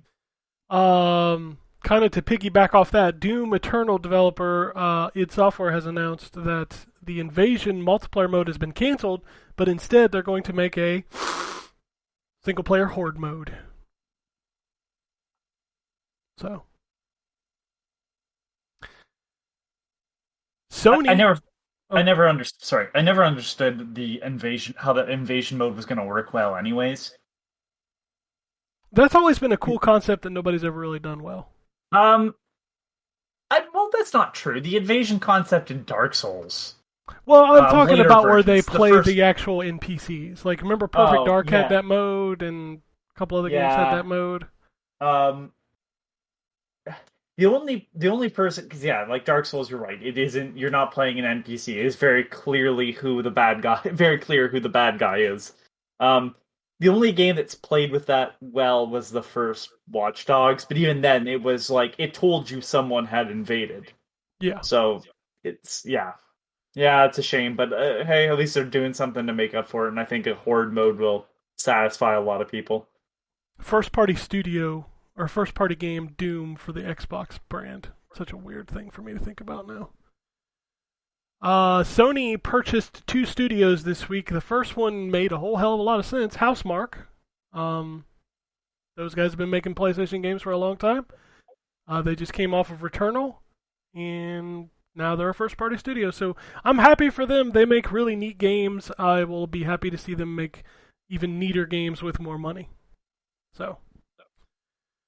the second studio was a company, I think it's called Nexys, and this company has basically been doing Square Enix's PC ports for a very long time. What I found funny about this story, and the reason that Sony bought this studio is because obviously they're going to start putting more of their first-party games on PC. That is clearly what this studio was bought for. But boy, watching the Sony fanboys try to spin it saying they were working on a brand new IP because that's what Sony do, made me laugh. Like, if you look at what this studio has worked on for, like, the past, I don't know how many years, they're literally porting PC games. My assumption is that Sony bought this studio so that they didn't have to compete with Square Enix to get PC ports done. So, it makes sense. The Dead Space thing that we talked about last week, EA Play is this week, by the way. I think it starts this week. That is supposedly, we got some more information about that from Jeff Grubb, who said that is going to basically be a remake. So they're rebooting the entire Dead Space franchise. So, and it's being made by EA Motive. Just what everybody wanted. I mean, people will just be happy to buy a new Dead Space. I know, it's just going back to the well again. Let's suck some life out of it. We had a development in the Hideo Kojima Xbox partnership. Apparently he has signed a letter of intent, which means they have moved to the next step in the process, which means there will be a Kojima game coming to Xbox. Please sign my petition to stop Kojima from working with Xbox. You've ruined the next part, which also means the Sony fanboys have made a petition to keep Hideo Kojima off of the Xbox platform. Did I ruin it? In all fantasy.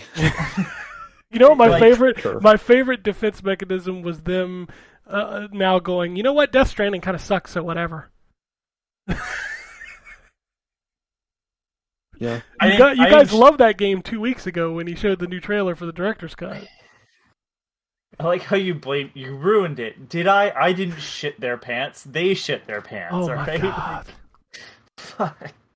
I don't understand this mentality of like your little fucking forts of fucking consumerism. Stop it. Stop it. Stop it. Oh, shit. So here's an interesting story. So Microsoft is constantly, having people on the back end test the structure of like Xbox Live, things like that. So I don't know if you read this article, but it was the story about the guy who had like this fake credit card, and his job was to go on the Microsoft Store and basically just buy things to see if there were any loopholes. Obviously, it never sent him the items, but he found a glitch in the back end that would allow him to use that credit card to buy legit 5x5 gift cards. So he ended up, over the span of 2 years, buying $10 million worth of gift cards, turning it into Bitcoin, and then turning the Bitcoin back into cash, and had been buying things like houses and boats. And eventually he got caught, and now he's probably going to jail. I mean, he found a loophole. It sounds like he was doing his job really well. Except he wasn't reporting it. He found a loophole. That's all I heard. Yeah. So. Yeah, I mean.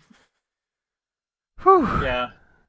Konami has announced that they are working with Bloober Team on an upcoming Silent Hill project. So, can I just say I don't really care for their games? Bloober? Yeah. I mean, they have some decent games. Yeah, that's just it, though. They're decent. Now, to be fair, everybody's like, oh, this is going to be a bad Silent Hill game. Most Silent Hill games at this point are bad Silent Hill I think that's games. what a lot of people forget is, like, most Silent Hill games, like Silent Hill 1 and 2, pretty good. Oh, yeah. Origins was where they have Pyramid Head in there for reasons? Or was that Homecoming? Oh, hell, I don't know. remember. There's one where... Sorry. Good. Ken? I was just going to say, the US ones weren't bad. I liked Homecoming and Downpour. Those were fine. Downpour is better than the other ones, but it's just like... the quality just wasn't there past 2 because everybody was gone after 2. Yeah. Like, the studio that made those, like, the director was gone. Like, the animators were gone. I'm not saying 3 and 4. I'm not saying any of the games are bad, but they weren't. There's a reason why people talk about 2, because really, it dropped off from there. And the first game, it wasn't beloved, like, the same way Resident Evil was. But Bloober Team, most of their games just aren't great. They just aren't. And people have brought up the fact that, like, the medium has some fucked up messaging in it. Not like, oh, this is just some, like, maybe we don't make victims the bad people sort of stuff. And I'm like, oh, yeah, that's a really bad story. So it'll be interesting, because there's 2 ways you can take Silent Hill, and one of them is, like, complete... complete magic demon nonsense, and the other one is psychological horror, and where everything is in your mind, sort of thing. And I'm hoping that they go with the demons. Well, if they don't, maybe the other team that Konami signed with in Japan that's also doing a Silent Hill project will do. I didn't even know that was happening. Yeah, there are 2 teams. There's Bloober, and then there's a Japanese team, and I don't know the details behind the Japanese team yet. Has it been released at all, and you just don't remember, or is it? I haven't seen any reporting on it at all. So I just know that there are 2 agreements Konami signed, one with Bloober, one with the Japanese team, both on Silent Hill projects. Man, those pachinko machines. Hey, Konami also announced another new game this week. It's a brand new Contra.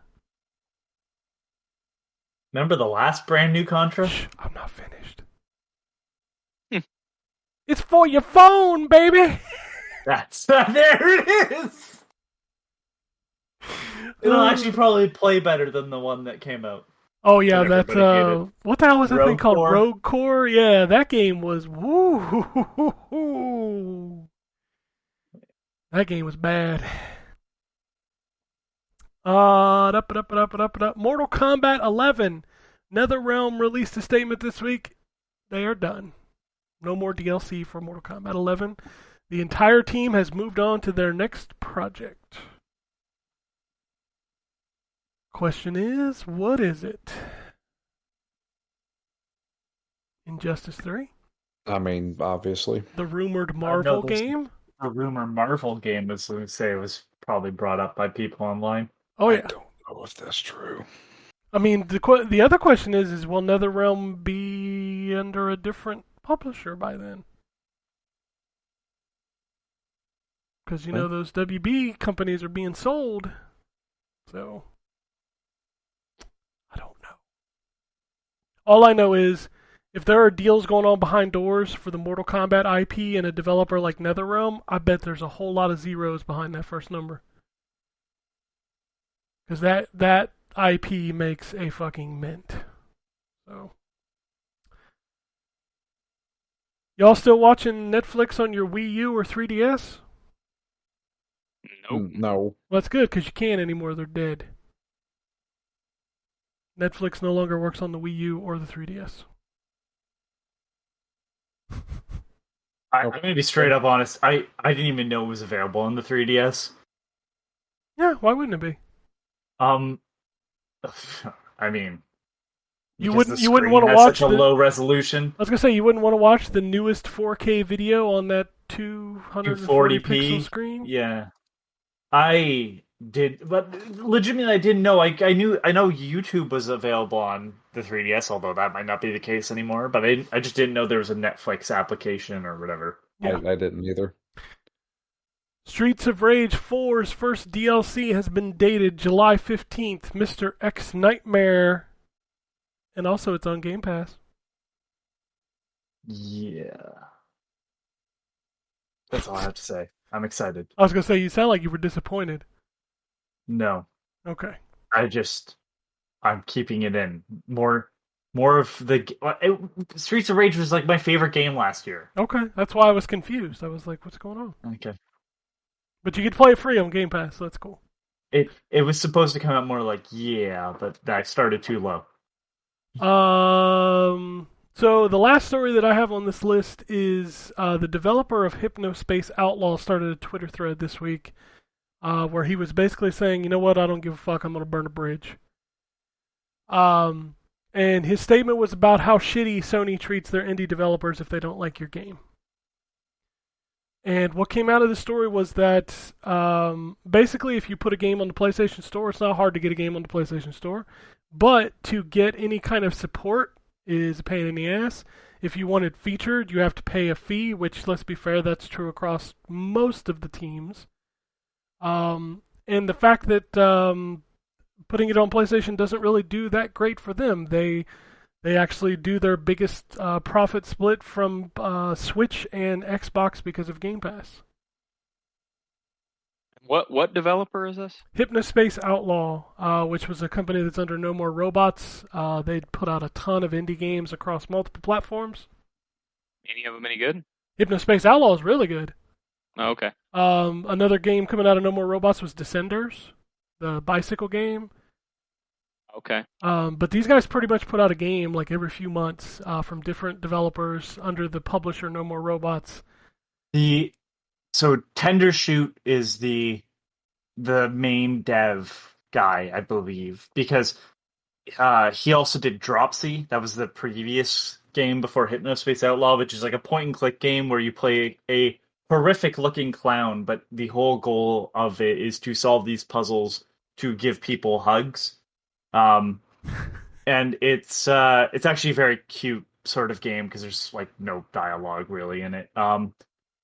I don't know because there's like under the devs Radalaika is listed, and I don't know how much Radalaika has to do with that other than like porting. But yeah, like both Hypnospace and that are in Dropsy are good games. So it's not like they've made crap. Yeah, I think this story is more about how, and I'm going to be real honest up front, Sony is a business. We say this every single week, and it doesn't make business sense for them to spend a lot of time and resources into promoting indie games because indie games are not making them a ton of money. And truth be told, those games are still going to be on the PlayStation Store because why would you not be on the store of the console that has like so many fucking 100 million machines out there? So, Yes. it makes no sense for Sony to spend the money and resources into this if it doesn't make them a good return on investment. Yeah. It also, I mean, I don't know, maybe I'm just misinterpreting the comments, but it also, I got to imagine that the comment that we're not treated as well as other people because our games aren't as good, that's really pretty much you're going to run into that in any industry across anything. I mean, sure. But I I think mean, in the industry I work in, the companies that put up the most dollars are the ones that get the more preferential treatment. yeah, That's absolutely. just the reality. Yeah, I think Sony did this to themselves. sure, absolutely. Because I there's was no doubt. thinking about back when the PlayStation 4 came out, and of course the Sony rep comes in and puts their little console in. For a while, they really had nothing to show that was theirs. Infamous, but that wasn't even launch. If I'm correct, Second Son wasn't a launch title. No, it was not a launch title. And all your launch stuff was kind of stuff that you could get on the PS3. So they want to show off the PS4, and I mean, really, there was kind of nothing. So what did they do? They relied on independent games that you couldn't really get anywhere else. So, they were showing Rockboshers or something like that on the screen, and there was a bunch of indie titles, which is kind of odd, but like that's what they were doing. They were just really like supporting indies at that time, and so they were kind of known as the console that indie games would go to. And of course, at that time, they still had the Vita sort of active. They were still releasing stuff for it.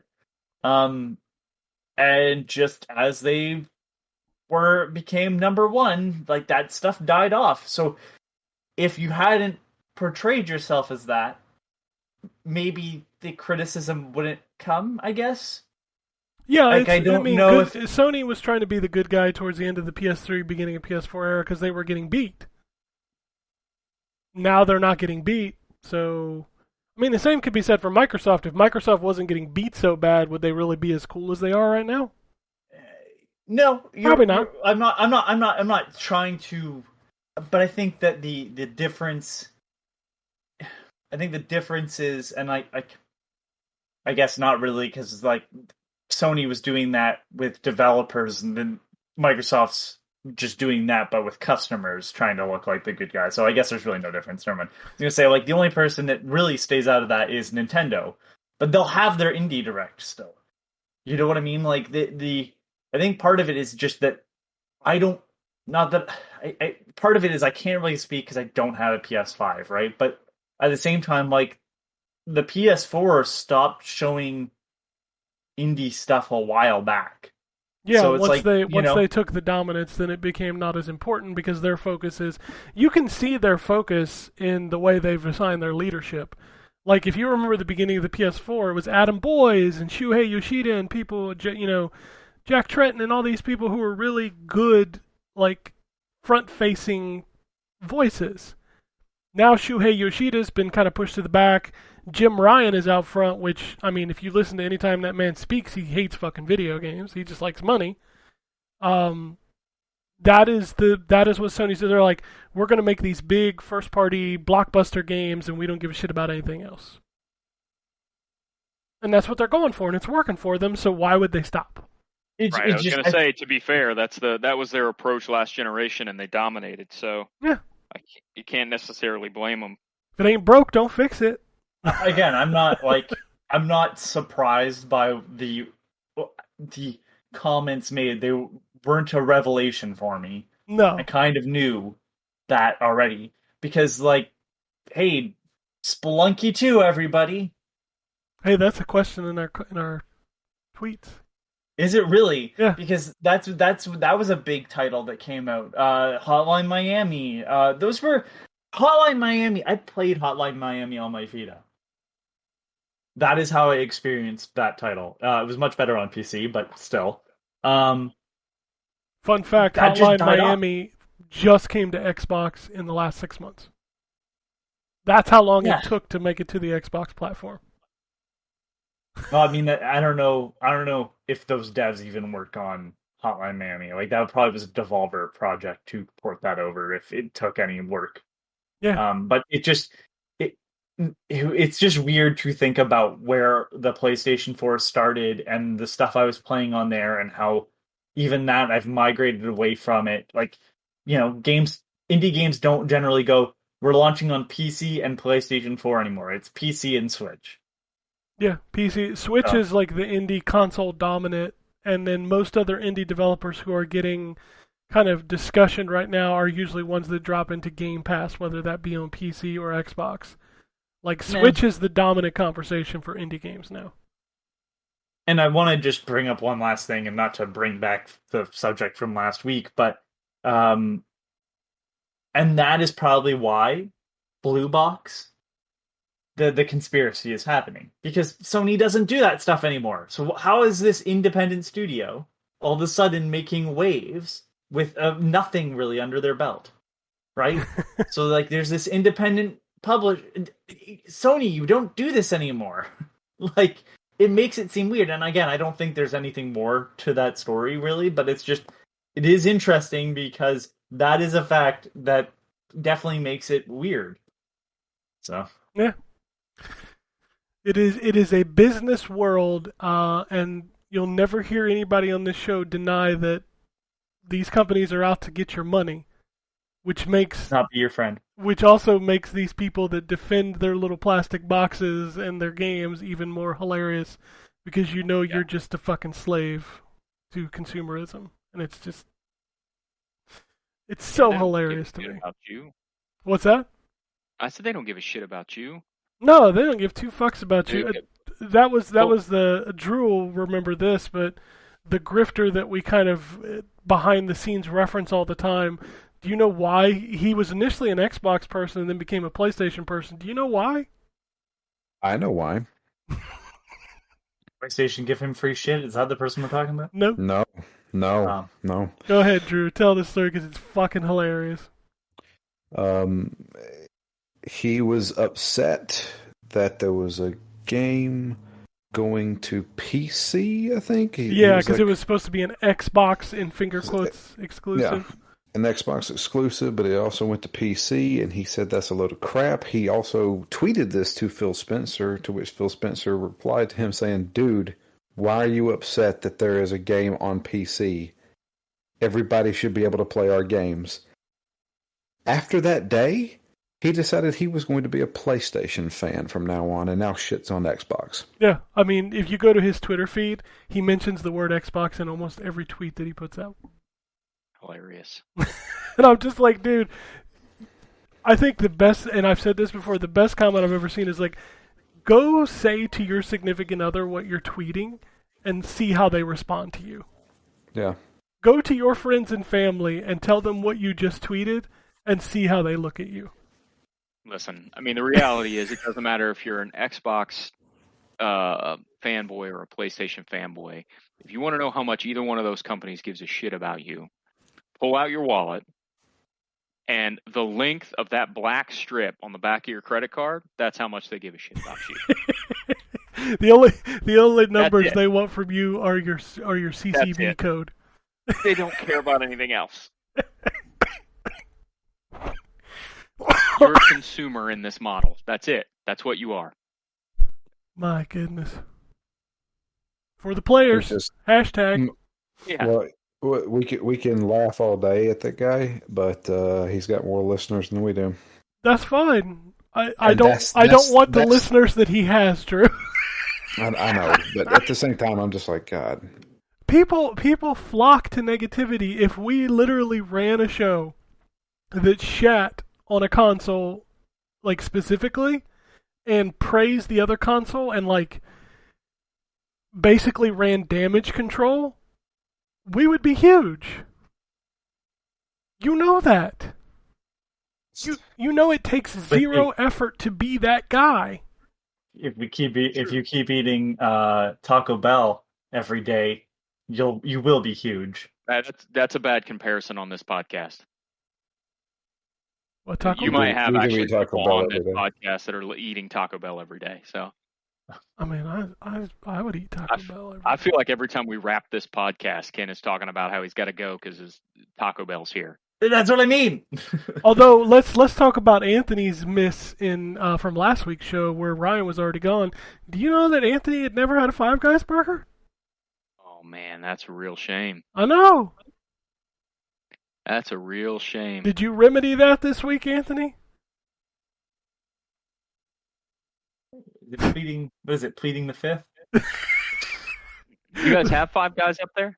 Oh yeah. He's got one was- like a block from his house or something. Oh man, that's some bullshit. Not that right close, there. but it's relatively close. I was actually near it today, and I was like, well, if I get it now, I'm gonna have to eat on the podcast. So I was like, I'll do it later. It's been a long time since I had Five Guys. After- So here's the deal. I'm going to be fair. Five Guys burgers are great, but they are too expensive. See, that's exactly why I haven't gone. It's just like I stand there and I go, maybe I should, and I'm like, I can't. All right, we're gonna have this conversation again because the last time I checked, the equivalent burger at McDonald's, and this is American prices, the equivalent burger at McDonald's is $7. The Five Guys I'm not buying. burger, the Five Guys burger is like $8 or $9. I have never paid the price that at McDonald's for a burger. I mean, I'm I not eat talking mostly about a chicken burgers, fucking but- piddly hamburger, No, yeah, well Anthony. That's not what you get at Five Guys, okay? then I don't think Five Guys is my thing. To be honest with you, like I then. said, Five Guys burgers are very good, but they are expensive. I mean, if you go get a double at Wendy's, it's going to be almost the equivalent price of a Five Guys burger, and it's going to be 1,000 times shittier. Okay? Well, I've got a local joint here that makes burgers just as good as Five Guys, and they don't charge you that much. What's the difference in price? And also, local joints don't count because we can't fucking get them everywhere. Well, that's true, but it's not that hard to make a Five Guy burger. Then how come I ain't making one every day, motherfucker? Well, you're just lazy. Shit, I make burgers all the time. They Damn don't it. taste as good as Five Guys. Yeah. Five Guys burger is so fucking good. I'm not saying it's not. I'm not saying it's not. I'm just saying that they are expensive. They're not that expensive. I think they are. In comparison, if I'm gonna go spend, that much on a burger, I would much rather pay the extra $1 or $2 to get something that is not complete trash. I mean, maybe that's just me, but I'm just saying, I would pay for quality.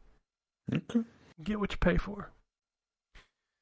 Yeah, you get a fuckload of fries, Anthony. I will not lie. The joke. So what happened last week is after I talked to Anthony about it, I ended up ordering Five Guys for lunch after the show last week, and I only have to order one fry for 3 people. This is true. They give you a metric crap ton of I mean, fries. potatoes are cheap, so I understand it. I mean, but you see, you've never had the Five Guys. So what they do at Five Guys? So imagine you get like the container of fries, right? You order like a size. You get that container, but then they also take a bucket and pour it on top in the bag. That's like their Great. thing. It's wonderful. All right then. It is wonderful. It's man. You're I'm making me not want denying Five Guys. any of this. It's just one of those things where it's like I don't know what to tell you. Hey, Ryan, if you need a DoorDash code, I got one for you and get you some. Oh yeah. Yeah, I got an affiliate code. If somebody uses it, I get $10 off. I don't know if they're going to be open today on America's birthday, but I'll let you know if I run into that. Yeah, I'll send you my affiliate link. Make sure you sign up with the email address. Use my code. Okay. Jesus. Oh shit. No, I've ordered Five Guys. So I had it after the show last week, and then I ordered it again in the middle of the week. It was delicious. I ain't gonna lie. It is delicious. All right, I got an email here from Antonio who says, "Hello, boys. I got the Platinum and Ratchet and Clank Rift Apart, and I might start Final Fantasy VII Remake. I tried the Scarlet Nexus demo and enjoyed it, especially the music, but I'll wait for a sale. On a food note, those 3D Doritos that they brought back suck. Chili cheese nacho is meh, and spicy ranch can go straight into the trash. Well then, I've I not have tried. not. I have not tried them. I have not either. To me, the problem was that the actual chip didn't taste good either. You know, Like, I it haven't tried tasted them. raw. I'm willing to bet that the ranch ones are better than the nacho ones. Maybe the chili cheese nacho, but not nacho cheese. I can almost guarantee you they probably do, because the chili cheese is awful. Like, it didn't taste like normal Dorito cheese either. Let me ask you this question, Ryan. If you were to go to Taco Bell and get a Doritos Locos taco, do you get the nacho cheese or do you get the Cool Ranch? I don't get the Doritos Locos tacos because I prefer to have tacos that don't explode into a million shards when I take one bite. You know what? I can't say anything. I get soft tacos, so whatever. Yeah, I usually get soft tacos too, but if I'm getting crunchy tacos, I get the regular shells because the Doritos shells, man, are just like the most fragile things that have ever. They're more fragile than an IKEA bookshelf. Yeah, my son gets them all the time, and every time he sits down at the dinner table, it's just like crumbles into a billion pieces. Yes. They do taste good, though. I ain't gonna lie. They do taste good. Mountain Dew also has a new flavor called Melon Dew, and it is also melon. Sorry. That pink one? Yeah, it's really good. Major melon. He said it's also trash. No, it's not trash. It's good. I've never had a different flavor of Mountain Dew. I always just get the OG. Oh, man, you're missing out. Code Red is the best. You've never had like a Code Red before? No, I don't. Oh, I think man. I might Oh have my had a God. Code Red before, but I didn't think it was all that great. I mean, What's the blue one that's got like ginseng in it? I have no idea. I know Taco These Bell has Canadian stuff. the Baja Blasts, right? Yeah, Baja well, you can Blast is get really that good. outside of Taco Bell now. You can get it in like cans. There's three different kinds of Baja Blast now. Fancy. If I was going to rank the non-regular Mountain Dew flavors, it goes Code Red is number one, and then Voltage. Well, let me back up. The old Game Fuel was number one, and then they got rid of it. That was the orange one? No, it was like reddish, like the original Game Fuel was That like. had a halo on it? Yeah, it was like Okay. a reddish orange. It tasted like nerds. Which I guess is appropriate. Oh, it makes sense. But so I would say of the ones that are available now, it would go Code Red, Voltage, Major Melon, Baja Blast, and then all the rest of the junk. There's now like 2 Baja Blast flavors, I'm pretty sure. Yeah. Man, Yeah, just- that's what Drew was just saying. I've only ever had the one that's available at Mountain Dew or at They- Taco Bell. They And had Voltage. Sorry. Whiteout, wasn't that one of them? I remember Yeah, that one's Whiteout. gross. I never tried it. And they had Live Wire. I Yeah, remember Live that. Wires. It's okay.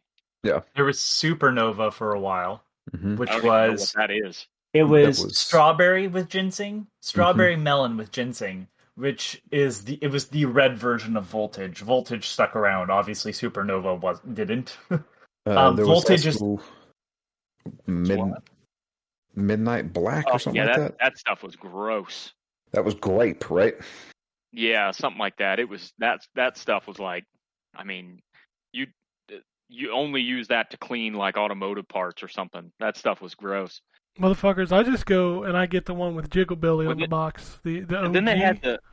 had they had the oh, you like the cane sugar one. Yeah, that's good shit. Go back. The one there was a really good one.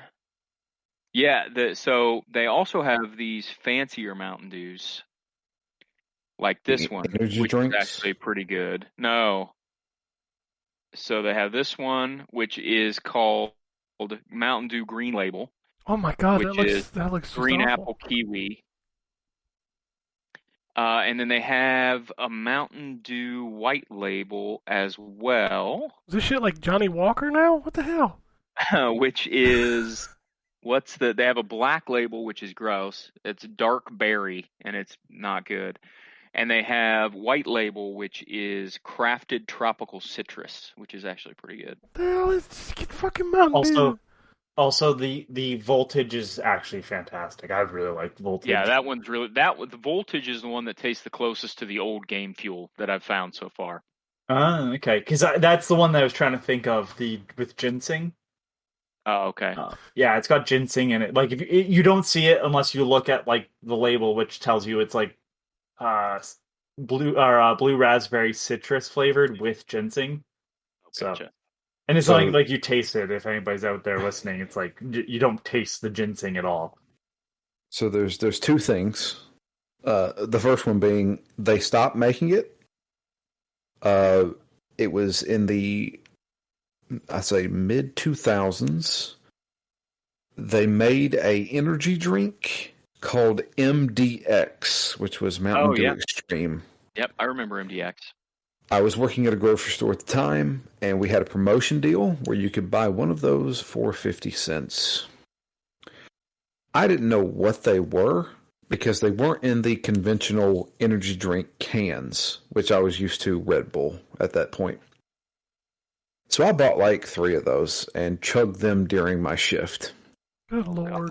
I did not go to sleep until 4 o'clock that morning. I have never been that jacked up before on Mountain Dew. I can't. I'll be real honest with you. I can barely drink it anymore. Like the older I've gotten. No way can I drink a Mountain Dew now. I every time I do, like I'll every now and then I'll be like, man, I could really go for a Mountain. Usually when I'm having like a pizza or something, like I'll be like, I could do a Mountain Dew, and I'll get Mountain Dew, and I'll drink 1 or 2 glasses, and No. I'll I'll be honest with you. I've pretty much cut out most sodas. I rarely have one now. What I have become addicted to is, and this is going to show my age, 0 sugar, 0 caffeine Canada Dries. I do like Canada Dry. Those are fantastic. They taste exactly like standard Canada Dry ginger ale, and I drink those like they're going out of style. like they're going out of style. Mm-hmm. Um, Also, you mentioned the alcohol. I have to mention this because I actually had this before. There is a brand of vodka called 3 Olives. They make flavored vodka. They have one that's called Dude, and it tastes like Mountain Dew. ugh. It is fucking disgusting. So I found out the flavors that I was trying to think of. There's new Baja Blast. No, one of them is called Baja Punch, Yes. and the other one is Baja Flash. And the Baja Punch, I'm assuming, tastes like fruit punch. I didn't try it. And the other one has pictures of pineapples. So I'm gonna assume it tastes like pineapple. And if it's anything like the Pineapple Crush, that probably sucks. You don't like the Pineapple Crush? No. I like the pineapple. Actually, I like the Pineapple Fago better, but Honestly, Fago, motherfucking Fago. the Peach motherfucking magnet Crush. out of work. Peach Crushes are fantastic. I don't think I've ever had Peach Crush. Oh, they're so good. I'm a big I don't drink as much pop as I drink like iced tea. And I love Arizona iced tea, and the peach Arizona iced tea is fucking amazing. But it's American only, so the convenience store near me just happens to get it, and I buy probably all of their stuff. The best Arizona is the Arnold Palmer that they have. So there's different Watermelon versions of that ones. too. There's like a peach version of that. Yeah, That I that like. doesn't seem like it would be very good. I don't know. I don't tend to like peach tea if it's like bottled peach, because the peach always tastes fake to me. Depends on the strength of the peach flavoring. If it overpowers, I'm out. Yeah, it tastes like peach rings, like those little peach ring candies. Yeah, if it tastes like which that, I like, but I don't want my iced tea. I don't No. understand how this has turned into the MTN podcast. Do. I'm still not done with the email. He says, I'm going to make a homemade chicken pot pie for the first time, and I hope it turns out well. By the way, I'm typing this with my nose because the Ancient Gods DLC from Doom Eternal did more to my hands than 20 years of jerking it ever did. Dude, I can't finish that Ancient Gods DLC. What's that?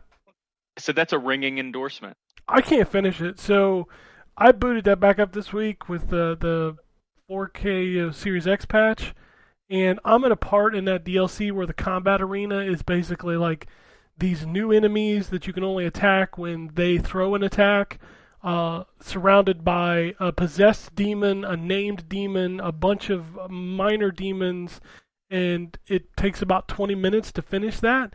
And if you die at any point in it, you start over, and all I do is keep dying in that. It's fucking hard. It's so fucking hard. That's just not my idea of a good time anymore. I enjoyed a lot of that game, but this part has just kind of made me stop. Which is, it's good that it's in the DLC and not in the main game, because if I'd have never finished the main game, I'd have been disappointed. But yeah, it's been a pain in the ass. So thanks for that email. I will check to make sure there's not another email that came in while we were chatting about MTN Do, because that what it do. On the Twitter, Peter says, hey, if it was up to you, what is the game that you secretly want the most? An NES Fear game, please. I think he meant to say a new Fear game, but he said NES. I mean, an NES Fear game might be kind of cool too. So if you could have any game, what would you want? He wants a new Fear. Oh man, I've got a series of those. I would like a new Legacy of Kain, I would like a new Tenchu, and I would like a new Bushido Blade. Well, there you go. I mean, everybody knows mine. I pulled the summoning circle 1,000 times. Conquer, conquer, conquer. Two of Ryan's are like I'm down with completely, and the other one I don't have enough experience with the series to. What are the two you're down with? Bushido Blade for sure. I suck at that game, but it's fun. Tenchu, I'm always down for new stealth stuff. Like Origami is kind of the closest we get to that.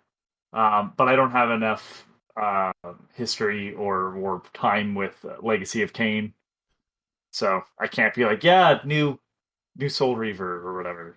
But I would take it. I 100% want a new Soul Reaver, Legacy of Kain, but something. Give me something in that world. Yeah.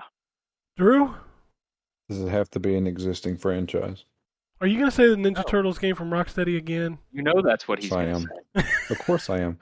Because doesn't everybody here knows that if they did that, that would be one of the best games that's ever been made. I don't know about that, man. They're doing a multiplayer game now. Let's see how that turns out. Yeah, well, You can play it solo. It doesn't. You could play River City Girls solo, but clearly it's built to be played multiplayer, and that's my issue. It's like, is it being built to be single player or multiplayer first and foremost? Even if it's being built to be multiplayer, the question really should be: is it being built to be like Destiny, or is it being built to be just like a co-op game? Also, a very good question. That seems to be the problem with Gotham Knights to me. Yeah. Well, Gotham Knights isn't Rocksteady. Oh no, that's right. You're Suicide right. I'm Squad. sorry. That's what I'm thinking of. It's the Suicide Squad game. Well, I haven't seen enough about that to know whether it's going to be any good or not. All we've seen is that I had in my head. I mean, all we've seen is that CGI video, so nobody's really kind of seen the game. So I got a few. A new Katamari would be nice. We haven't had one of those since the PS3, really. A weird pull, but I would love a new 3D Pitfall game, because Pitfall Lost Expedition is a game like no one talks about for the PS2, GameCube, and Xbox, and it's fantastic. I had another one on top of my head that I just totally... nope, it's gone again. I was going to say, it wasn't Alan Wake. I thought it was Alan Wake, but it wasn't. That we might be getting another one of anyways, but... War of the Monsters is one that I would definitely take. Another of Sony, please. Everybody always Games. goes for War of the Monsters, but you know what I thought was better, like gameplay wise, was Goddamn. What? know what that Godzilla Destroy All Monsters Melee. Oh, yeah, it is. It is. But the problem is that it is a better game. But I also am not going to ask for another Godzilla game because that seems to be a monkey's paw. Yeah, the Godzilla games mostly Yeah. suck. But then it's there was like- that era on PS2 and Xbox where they were fucking rad.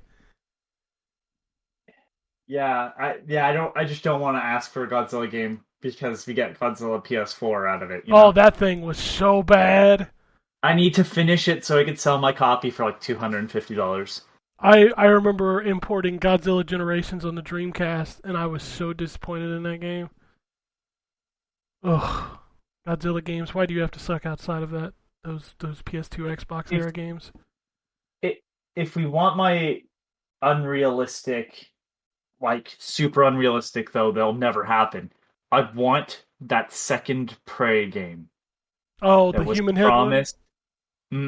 Because Human Head no longer exists. They are part of Bethesda. So take that shit that I'm sure you still have and finish it. And then we can have 2 Prey franchises going and you can link them later on. I don't give a crap. I just want that game. The ideas that were going into it looked amazing. Alright, his next tweet says, and this is what I was referring to earlier, wasn't Spelunky 2 supposed to come out on Xbox this year, and whatever happened to that collection of small games that the Spelunky developer wanted to put out? Yeah, UFO 50 really just disappeared. The last I knew about it, it was still in development and was supposed to come out, but like it still has a spot on Steam, and the release date just says working on it. So, As far as Spelunky coming to Xbox, yeah. I don't think that's gonna happen anytime soon. I'm assuming that Spelunky was a big enough. It must have been one of the ones Sony liked, so they probably put a ring on it for a few months. well, it was it was supposed to come to Switch, like it came into PS4 in 2020. It's 2021. It's the Spelunky and Spelunky 2 were coming to Switch this year. So, I don't know. I feel like there's no way it did well enough on PS4. No, I can't imagine. Like, the first game did well on PS4. The first game got really popular because of Xbox Live Arcade, if you remember. Yep. Wasn't that just Spelunker? No, it was Spelunky. Is it Spelunky? Did I have that wrong? I thought that was... No, Spelunky was huge on it. It was one of the Summer of Arcade games, and it got massive publicity, and it got super popular, and people loved that game, and then it never came back to shit. Xbox. They didn't even port the first one to the Xbox One. They just let the back compat version sit. So, Oh man, I was clearly... I was still... a lot of people Under the forget hype. indie games got real huge around Xbox Live Arcade. Remember Braid, fucking Undertow, Spelunky. I mean, there were a ton of Xbox Live Arcade games that really put indie developers on the map. I mean, Fez... Fez is another one, yeah. Meat Boy. Yeah, Super Meat Boy.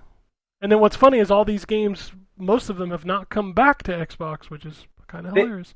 I must have fallen for the marketing for Spelunky. I legitimately thought Spelunky came out on PlayStation first. Yeah, seeing that it came out in 2012 for 360 and then PS3 and Vita on 2013, which is maybe when I got it. I think it was probably 2014 though. It was a PlayStation Plus game. Well, then which I may have bought been it- where you got it. No, then I definitely I still have access to it and I don't have Plus anymore, so I definitely okay. bought it probably. So then I probably bought it for the Vita in like 2013. Yeah, That's how I had it on my Vita, was PlayStation Plus. Yeah, Xbox Live Arcade was fucking huge, and ID at Xbox is cool, but man, they have never captured that lightning in a bottle from Xbox Live Arcade since. David said, "Oh, go ahead." No, that was it. It's stuff I didn't realize. That's all. David says, "Happy 4th. Happy 4th to you too, sir." Mookie says, "Happy ID America. I finally gave Ass Creed another chance and went as far as From Syndicate. Your thoughts, Wombat?" Well, My thoughts on what? On Syndicate? I guess Syndicate. Really good. I mean, it's the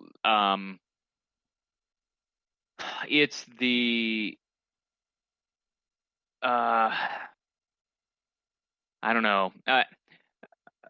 I'm trying to think of where I would put it in terms of the old style games, but I can say it's one of the best of the old style games, for sure.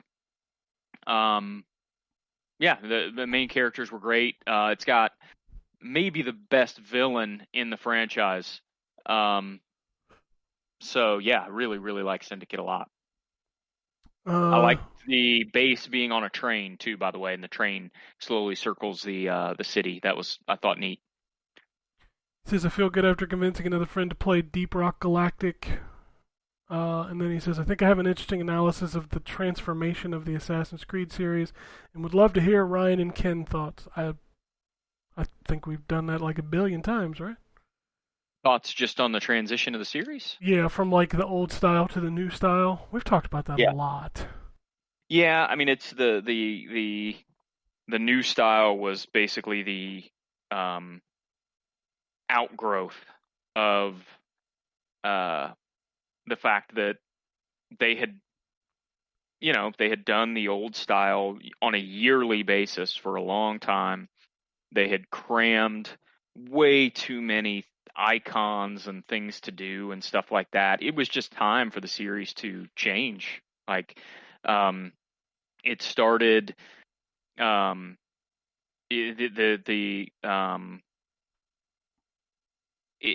was at a point where they needed to change not just the actual style of the gameplay, but I think it was a smart idea for them to be more historical in their focus.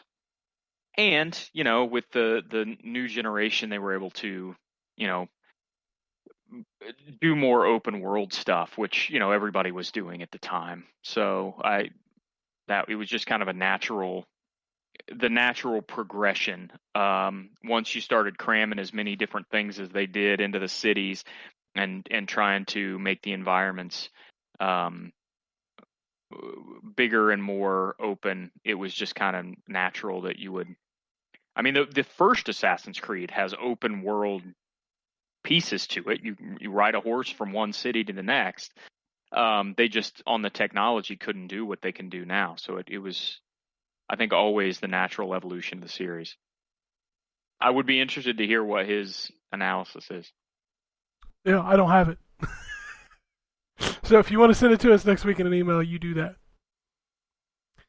That's it for the tweets and for the emails. I don't have anything else. Does anybody else have anything else? I do not. Drew, I was kind of curious. I saw your reply to my tweet last night. What did you think of that movie? I think it was okay. Man, I thought it was kind of bad. Only I couldn't figure that movie out. Like, because I they saw really people, pushed. yeah, raving about it, but I just. It felt like a standard slasher, but on top of that, so we're talking about Fear Street, 1994. 1994. They're releasing a movie every week, and there's going to be 3 of them. And it's based on R.L. Stine books, so I was thinking it was going to be more kid-friendly. Yeah, it was like, isn't that the Goosebumps person? It is. Fear Street came out after the Goosebumps series kind of ended, and it was geared more toward teenagers. So I was thinking it was going to be a little bit more darker than Goosebumps. And then all of a sudden, people are just getting stabbed in the neck and like dropping fountains F-bombs. of blood, man. It gets rough toward the end there. But I couldn't figure out tonally what it was, because you could definitely tell that they wanted to recreate a lot of things. It felt a little Stranger Things because of just the kids. then it also felt a lot like American Horror Story because they really tried to push the nostalgia stuff. I mean, there was literally like 10 to 15. Ryan, you would have been like making check boxes of songs from the 90s. Like, what is that? Like Radiohead, Bush, Rob Zombie, fucking the Garbage. Nine Inch Nails. 9 Inch Nails is in the intro. It's just like, good. And this is all within like the first 15 minutes of the movie. That was when I was like, oh yeah, let's watch Fear Street. And we started playing it, and legit Closer by 9 Inch Nails comes on.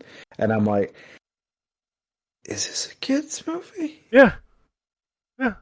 Because I'm like, I'm listening for I Want to Fuck You Like an Animal, but it didn't ever pop up. This thing started happening where I was like, that's Closer. Is this a kid's movie? No, that movie is definitely not kid. I mean, it's rated R. Yeah, within 2 minutes of that happening, somebody's getting brutally murdered, and I'm just like, okay, so I couldn't figure out the tone because aside from the licensed soundtrack, the standard soundtrack did not match the rest of the movie. No, like it felt weird and out of place. It felt almost like it was an orchestral thing, almost like Jaws or something like that. But it didn't feel like the tone of this movie. This movie seemed like it should have almost like an electronic soundtrack.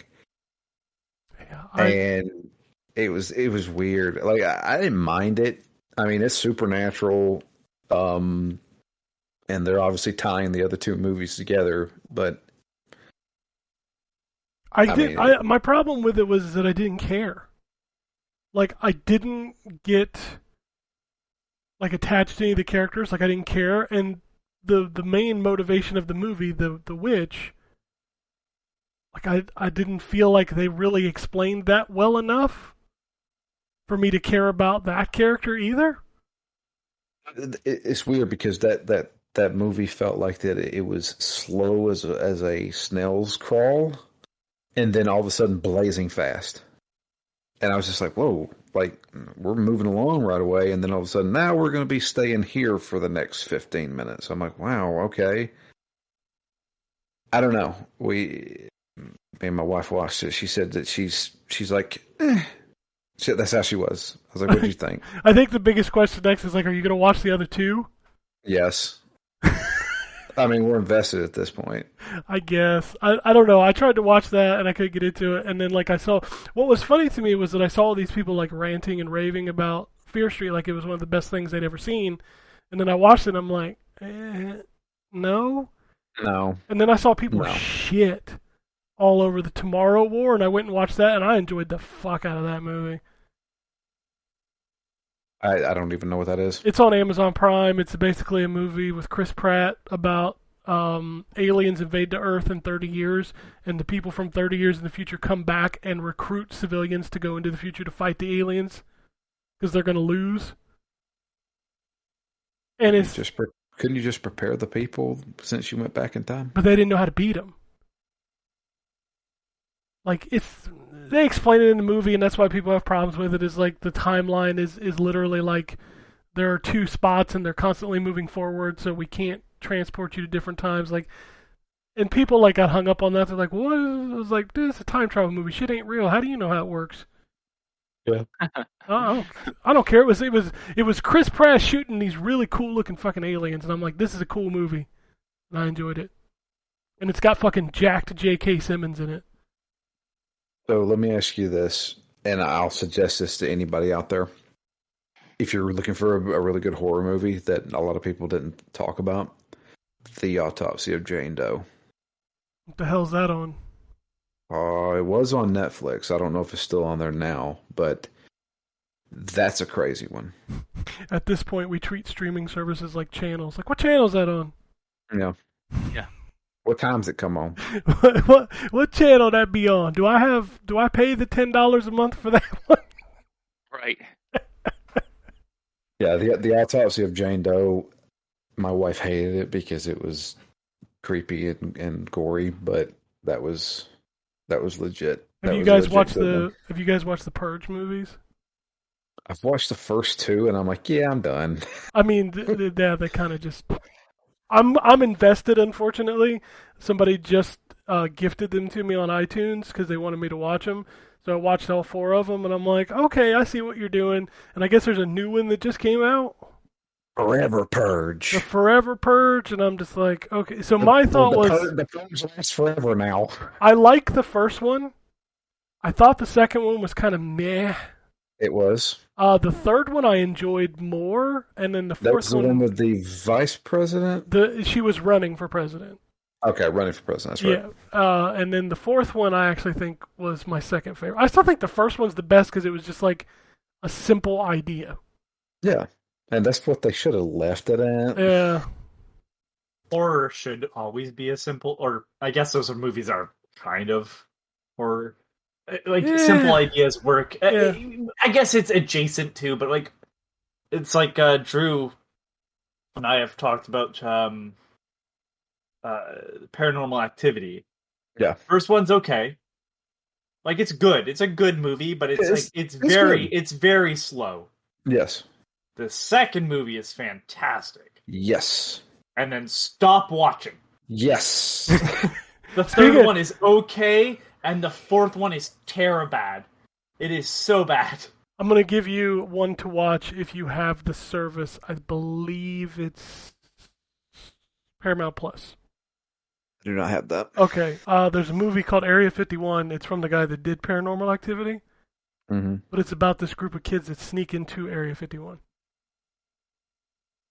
All right. I watched it last week, and legitimately, like the last 10 minutes of that movie about made me shit my pants. So, you remember The Fourth Kind? Yeah, that movie is creepy until you realize it wasn't, because the whole sell was that it was real, right? It's the same way with the Blair Witch Project. Yeah. Like, after I knew it It's- wasn't real, I was just kind of like, eh.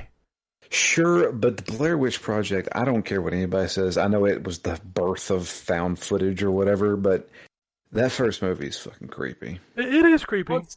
Well, that first movie is creepy because, You The never see actors- what's chasing them. well, that is always a good thing, and I will talk about that in a second. But like, they were actually scaring the actors. Yes. They weren't just asking the actors to be scared. They were like, no, we are, like, you are agreeing to this, but at times we are just gonna do shit to you. But they didn't tell them that. They would just do the shit to them. So like, the actors are responding correctly to the events that are occurring. They just know that they're filming a movie still, but they don't know if that's actually the directors or whatever you want to call them or not. Right. But showing monsters is absolutely a way for me to go, oh, this isn't scary at all. Yeah. Or this isn't interesting. Like, the best example of that, and this is not a horror movie at all, but it's a science fiction movie. It's called Oblivion. Stars Tom Cruise. I feel like no one I've watched seen it. that movie, yeah. That movie is great, in my opinion. It's a very interesting movie. Not the one with And then Morgan they Freeman? Yes. That's a and then they terrible show Morgan you the- Freeman, by the way, sorry. Yes, but I knew what you were trying for. At the end of the movie, they show you what the alien is.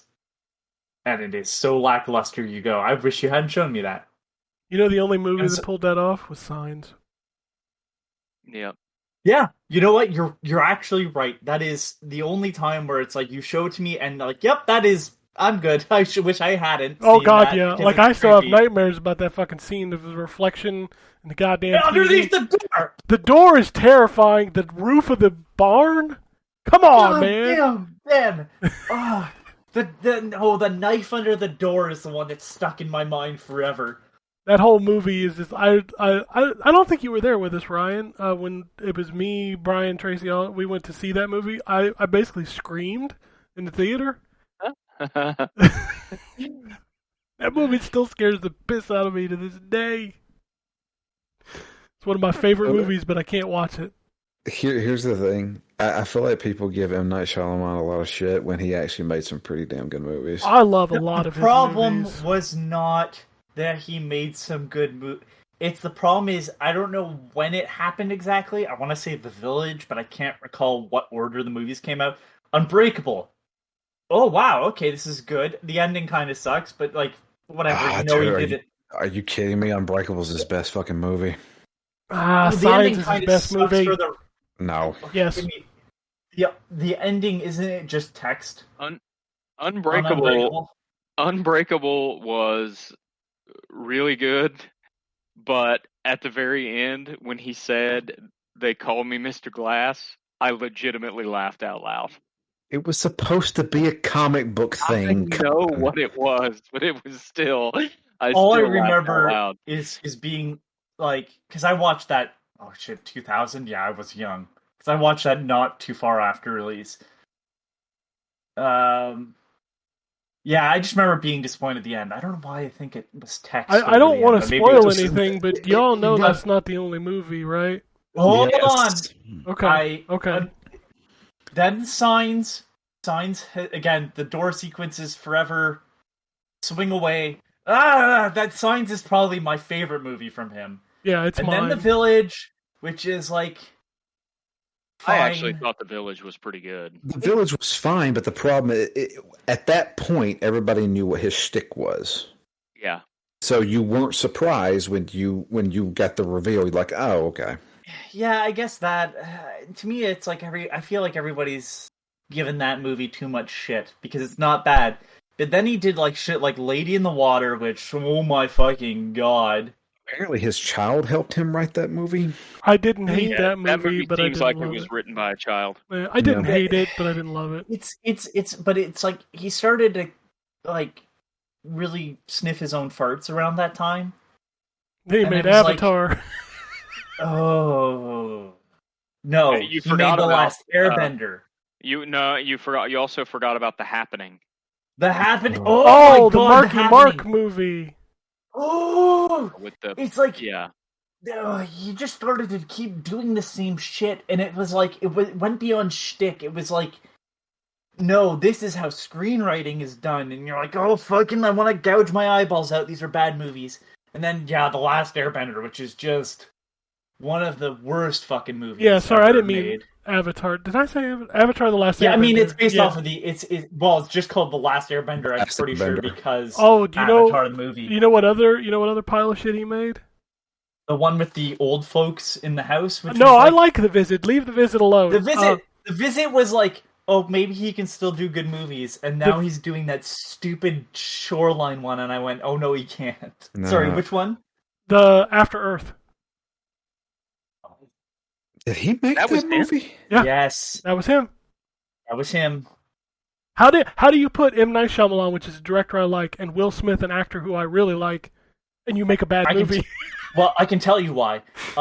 M. Night Shyamalan makes really bad movies at times, and Will Smith will change scripts a lot when he's involved with them. And I don't think his son's a good actor, so No, he's Is not. that causes problems. The Visit was okay. I like The Visit. It was. Again, he had the twist.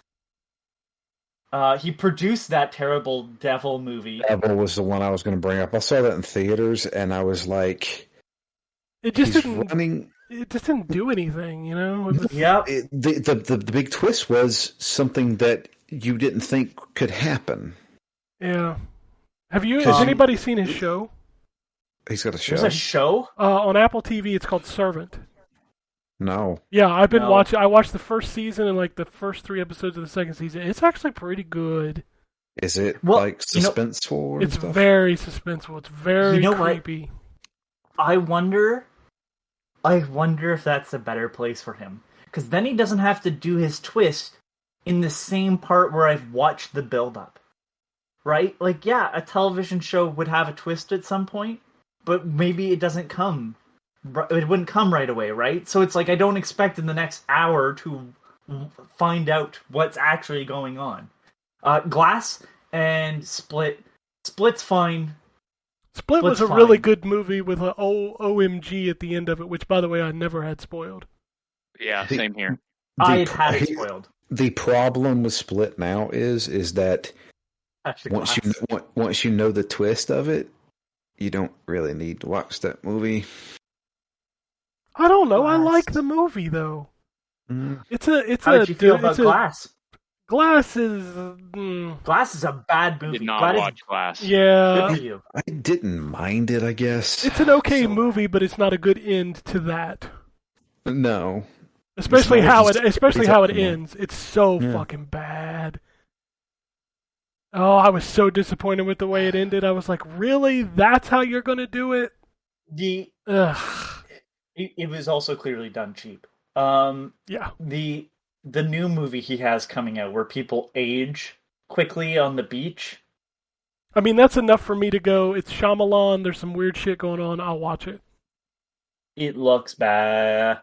I mean, I don't care. It's Shyamalan and some weird shit's happening. I'll give it a shot. I like a good twist, but like sometimes it's just like this is a bad twist. I tell you, if you've got HBO Max, my wife and I just finished watching The Undoing. The hell is that? That's a legit. It's a mini series with Nicole Kidman and Hugh Grant. Okay, that doesn't sound good right at the beginning. Okay, it's legit Mystery. pretty good. Here, I'm just going to quickly read the little thing that it says on Google. The Undoing is a 2020 American mystery psychological thriller television miniseries based on the 2014 novel You Should Have Known. That tells me That's nothing. it. Yep. Well, it's a psychological thriller. It's just So- weird that it's American and both the main stars are not. It's, But it says a modern twist to a classical whodunit tale. yeah, that show does a great job of making you guess, trying to figure out who the hell killed this person, and everybody gets pointed at one point or another in that show. Okay. It was to a point where my wife would pause it every like 10 seconds and say, "No, he did it. No, she did it. No. Wait. I got a theory." We did that throughout the entire series. All right. I will give it a shot. I need to finish up some. We should. Speaking of finishing up, we should probably finish up the show. The We've Mountain gone Dew off the rails. the Mountain Dew M. Night Shyamalan podcast is now officially over. If you want to follow us on Twitter, at N4G Podcast, you want to send us some emails, podcasts at ZTGD.com. Follow us on Twitter. Drew, are you back? You're back at DML Fury. Yes, I am. I am at ZTGD. Ryan is at Wombat RP. Anthony is a complacent robot. You can also check out Phoenix Down. Assassin's Creed is over. Yakuza 2 is next. Yep. So go check those out. And I believe that's it for the week. Y'all go watch some M. Night Shyamalan. What a twist! Alrighty. And it goes something like this. Epic fail.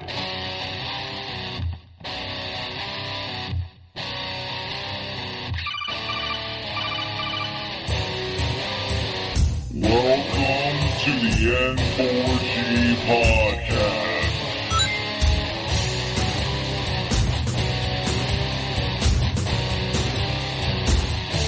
$0.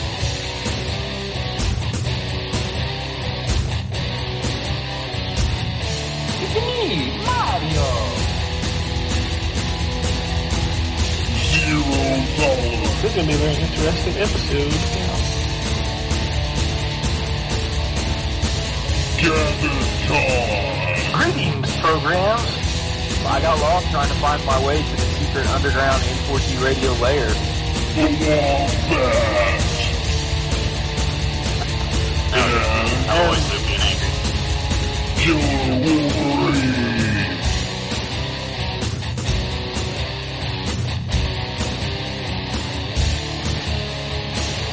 Play games, not consoles.